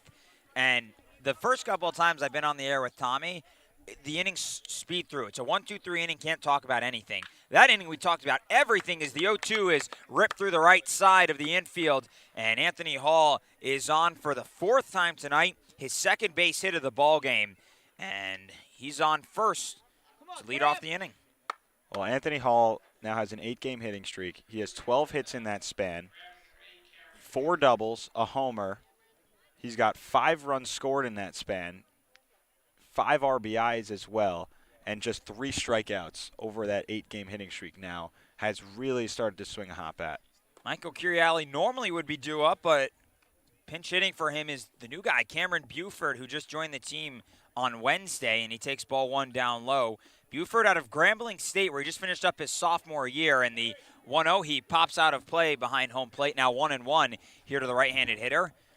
This past year with Grambling State, hit .314 over 44 games played, 12 home runs, 7 stolen bags for the sophomore, as the 1-1 fouls it into the netting behind home plate, and the count goes to 1-2 here on the pinch hitter. And just another new face that we're seeing from this Falmouth team. I'll get an opportunity to get an at-bat here or plate appearance here in the top of the 9th inning. And the 1-2 on the outside part of the plate, but Joe LaBella, the home plate umpire, is going to ring him up for the first strikeout of the night from Austin Brush. So that's his first strikeout, the first out of the inning, and Cameron Buford is down. Buford has played shortstop for Grambling State, so we maybe we'll see him over the next couple of days in the field. Certainly the option for this Falmouth team as Mike Handel digs in now with 1 gone. Anthony Hall still leading off of first, and the first pitch into Handel is in for ball 1. Hall leading off of first after reaching on the single to start the inning. Falmouth on top 13-6 here in the top of the 9th. And Austin Brush with the 1-0 to Handel. It's outside now 2-0 here to the left-handed hitter. Commodores tonight have exploded for 13 runs on 13 hits. On the other side, Hyannis' offense has been pretty good. 6 runs on 9 hits, but it's just been another level for this Falmouth team as the 2-0 is outside. Now 3-0 here for Mike Handel, and Commodores are able to attack Jonas Scalero early, plating 4 runs against him, 3 earned as the 3-0 comes in at the letters, now 3-1 on Handel. But from Scalero onto McKeehan, McCluskey, they really attacked, and now Brush. They've just been finding different ways to score runs off these pitchers and just staying in this playoff race as the 3-1 gets away from Proto behind the dish. Taking a light is Anthony Hall, and going down to first is Mike Handel. Well, we're talking about this offense. How about the fact that they've scored multiple runs in 4 innings again tonight? They did that against Hyannis in their last game, which was on Tuesday night. They put up 3 in the 2nd, 2 in the 3rd, 2 in the 4th, and 3 in the 6th. That was it. 4 runs of multiple runs in 4 different innings, and then they do it again here tonight with adding in 1 run in that 4th inning. So they're just scoring runs against this Harbor Hawks team, which, I mean, every team's done that this year really, but it's been more complete throughout the entire lineup for the Commodores. And if you look at our scorecard, it's as messy as it gets. Here's Jonathan French, and the first pitch he sees, he pops up on the right side, hooking towards getting out of play, and it's going to end up just getting past the fence at the last moment as Dom Johnson can't make a play to the ball. So that's strike 1 here on French. The scorecard's been messy too on the Hyannis side, but it's been messier on the Falmouth side. I mean, French now at the plate for the 6th time tonight. If Falmouth goes back to the top of the lineup, Colden will step up to the plate for the 7th time in this ballgame as the 0-1 to French is on the outside corner of the plate, now 0-2. Well, how about the fact that Katuitt put up 12 runs tonight in 8 innings, and the Commodores have to face them tomorrow and Sunday coming off this performance offensively. So both teams coming off incredible offensive nights. 0-2 to French, and he foul tips it into the glove of Proto, but Proto drops it. So French will see another pitch. Still 0-2 here on the Clemson catcher. Yeah, these next couple of games, I know we keep saying it, feels like a broken record, but going to be so big for Falmouth as the 0-2 is down in the dirt. A nice stop by Proto, and the count goes to 1-2. And so Falmouth again has Katuitt in Falmouth tomorrow for a 6 o'clock first pitch. If you're in the area, please show up to that ball game, because not only is it going to be one of the best attended games of the summer, but it is one of the biggest games that Falmouth has on this summer season. As the 1-2, French swings through it, a pitch in the dirt, but he goes down on strikes. And there's now 2 gone.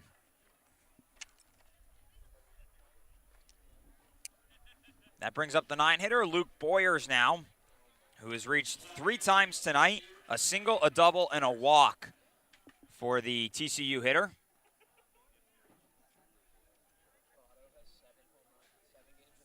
Brush with a look back towards second, and the first pitch to Boyers swings through it for strike 1.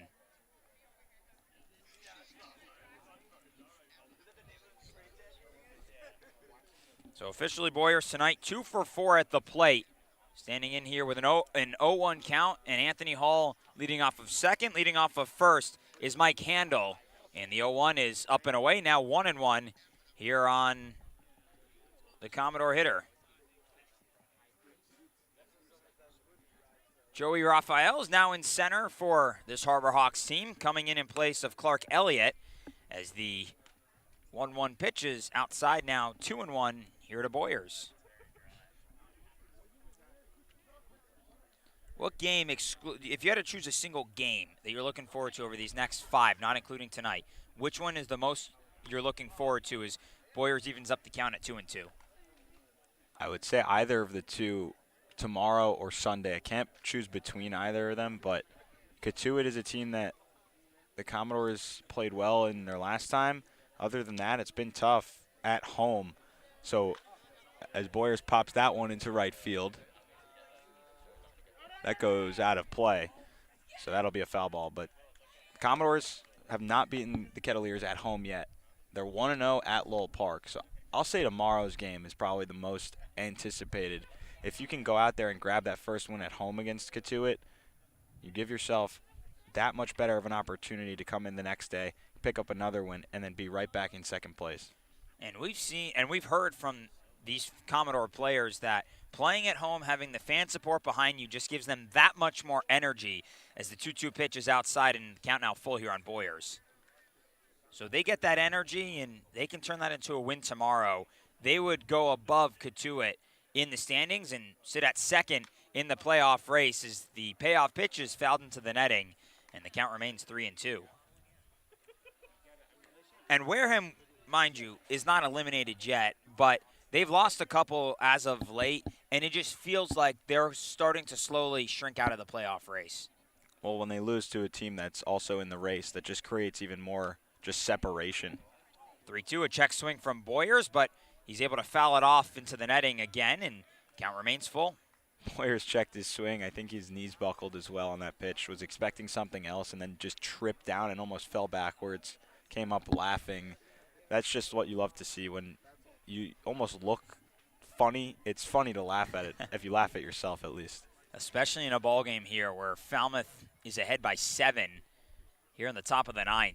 Another payoff pitch, and this one is in at the belt for a called third strike on Luke Boyer. So he goes down via the K for the first time tonight, and Austin Brush able to pick up all 3 of the outs this half inning via the strikeout. We go to the bottom of the 9th. The Harbor Hawks need 7 to tie, 8 to win. We'll see what their offense can draw up when we come back from McKean Park.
Danny Garcia set to face 9-1-2 here in the bottom of the ninth from McKean Park. 13-6, Falmouth on top of the Hyannis Harborhawks in the team's final meeting of the season, and Falmouth just 3 outs away from going 3-0 on the summer here in Hyannis. They'll start things off against Mason Greer here in the bottom half of the inning.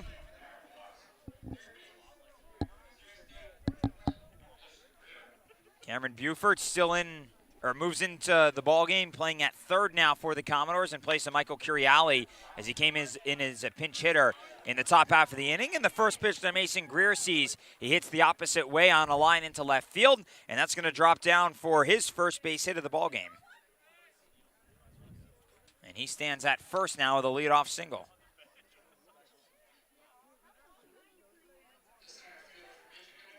So Greer picks up his 11th hit of the summer, and we go to the top of the lineup now for Clark Elliott.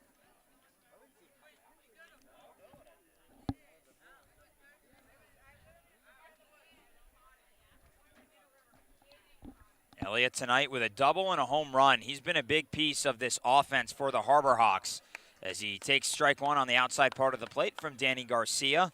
2 RBIs in the ball game for the Michigan hitter.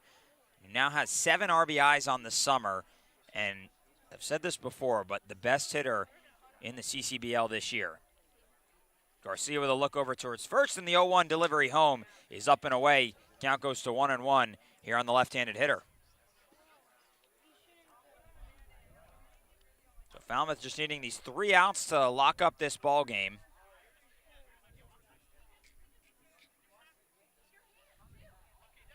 Here's the 1-1 now from Garcia. Down low, count goes to 2-1 here on the Michigan hitter. So assuming tonight's result holds, Falmouth goes to 3-0 here at McKean Park, 4-2 on the season against the Harborhawks. And Falmouth didn't have an opportunity to play all 6 games against every one of its Western Division teams as the 2-1 is fouled into the netting now, 2-2. Only 5 games played against Wareham this summer, only 5 played against Cotuit. As it stands now, Commodores will get all 6 in against Bourne.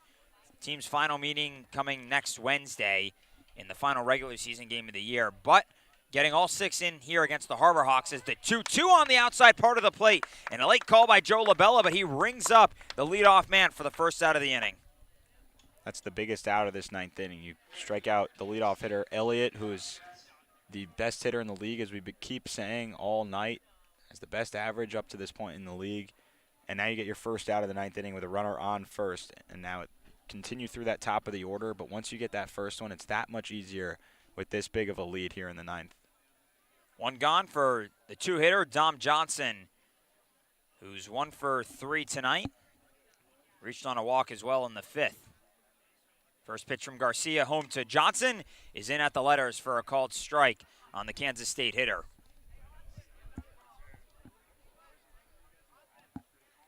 So tonight the offense for Falmouth doing its job to get this win.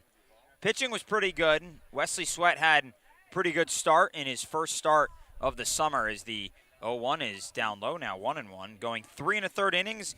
Allowed 5 hits, 3 runs came across, but just 1 was earned, and then only picked up 1 strikeout. That strikeout is normally his dominant factor, but tonight only was able to pick up 1, but regardless, had a quality start here against the Harborhawks as the 1-1 fouled back, now 1-2 to Johnson.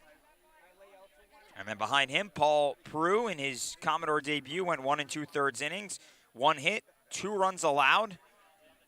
And so far, Danny Garcia has only given up the 1 run to Clark Elliott when he homered back in the 7th.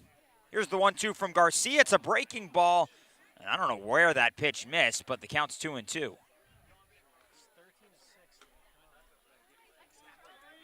13 runs on 13 hits for Falmouth, 6 runs on 10 hits for the Harborhawks.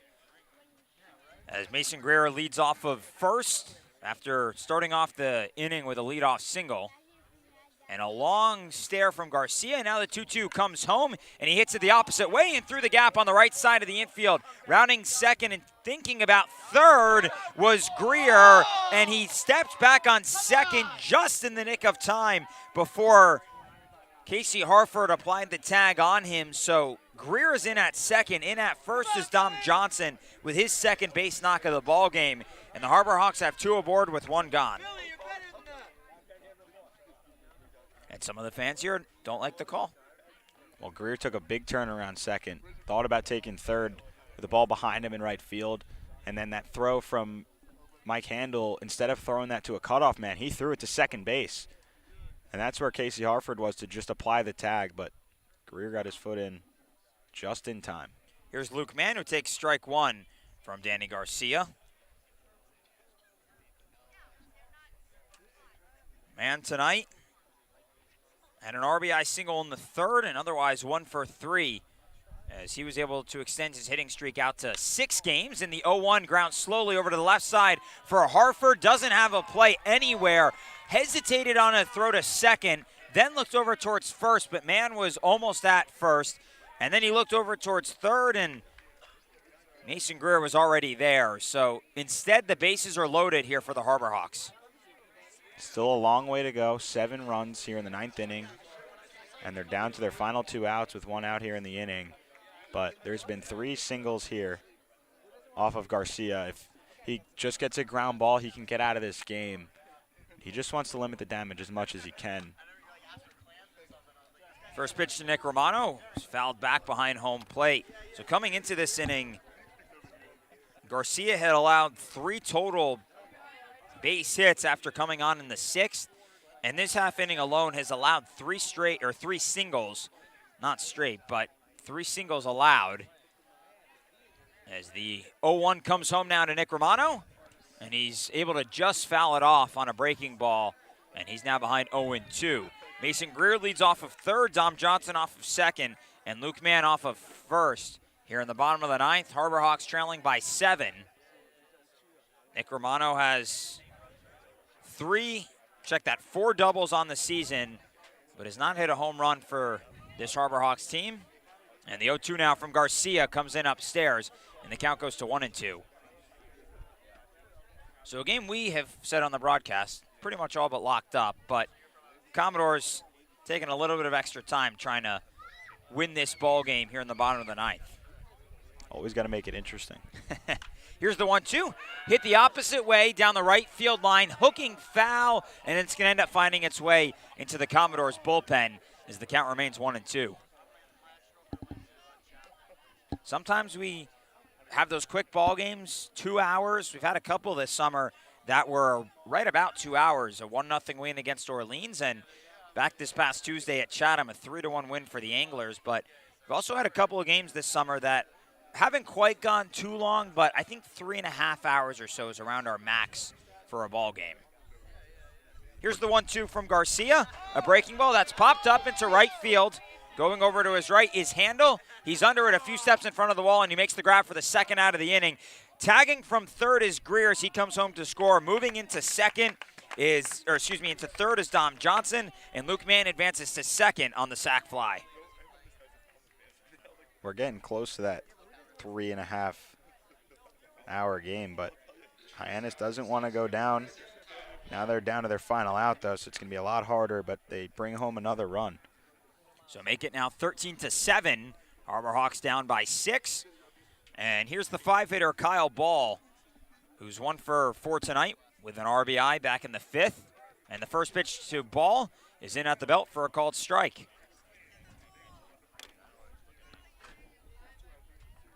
This game started at 5:59, and here we are at 9:12. So 3 hours, 13 minutes in as the 0-1 from Garcia is popped into the netting just above our heads.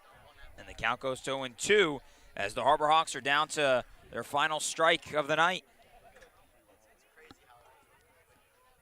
So I'll say this, Harbor Hawks at this point don't have anything to play for, but this team really battled tonight. They just want to play spoiler. Take anybody out of the playoffs that they can, anybody out of the race, and then that's kind of what they're playing for the rest of the way. And also just to play good baseball. 0-2 to ball, and he hits it on the ground over to Harford at short. Clean field, clean throw across the diamond, and the Commodores win it 13-7. Here against the Hyannis Harbor Hawks as Falmouth improves to 3-0 here at McKean Park on this 2021 season. And Falmouth stays in the playoff race just a step behind Cotuit as Falmouth is now 14-15-2 on the year.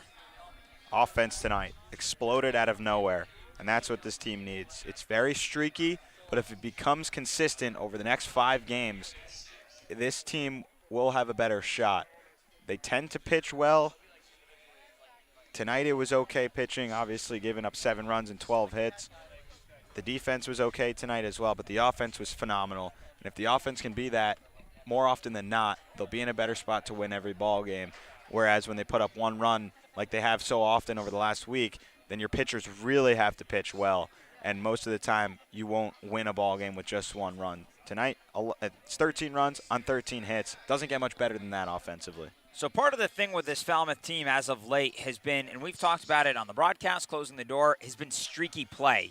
And not saying you're going to put up 13 runs every night, but how do the Commodores respond, especially with 4 of their most important games of the summer coming up?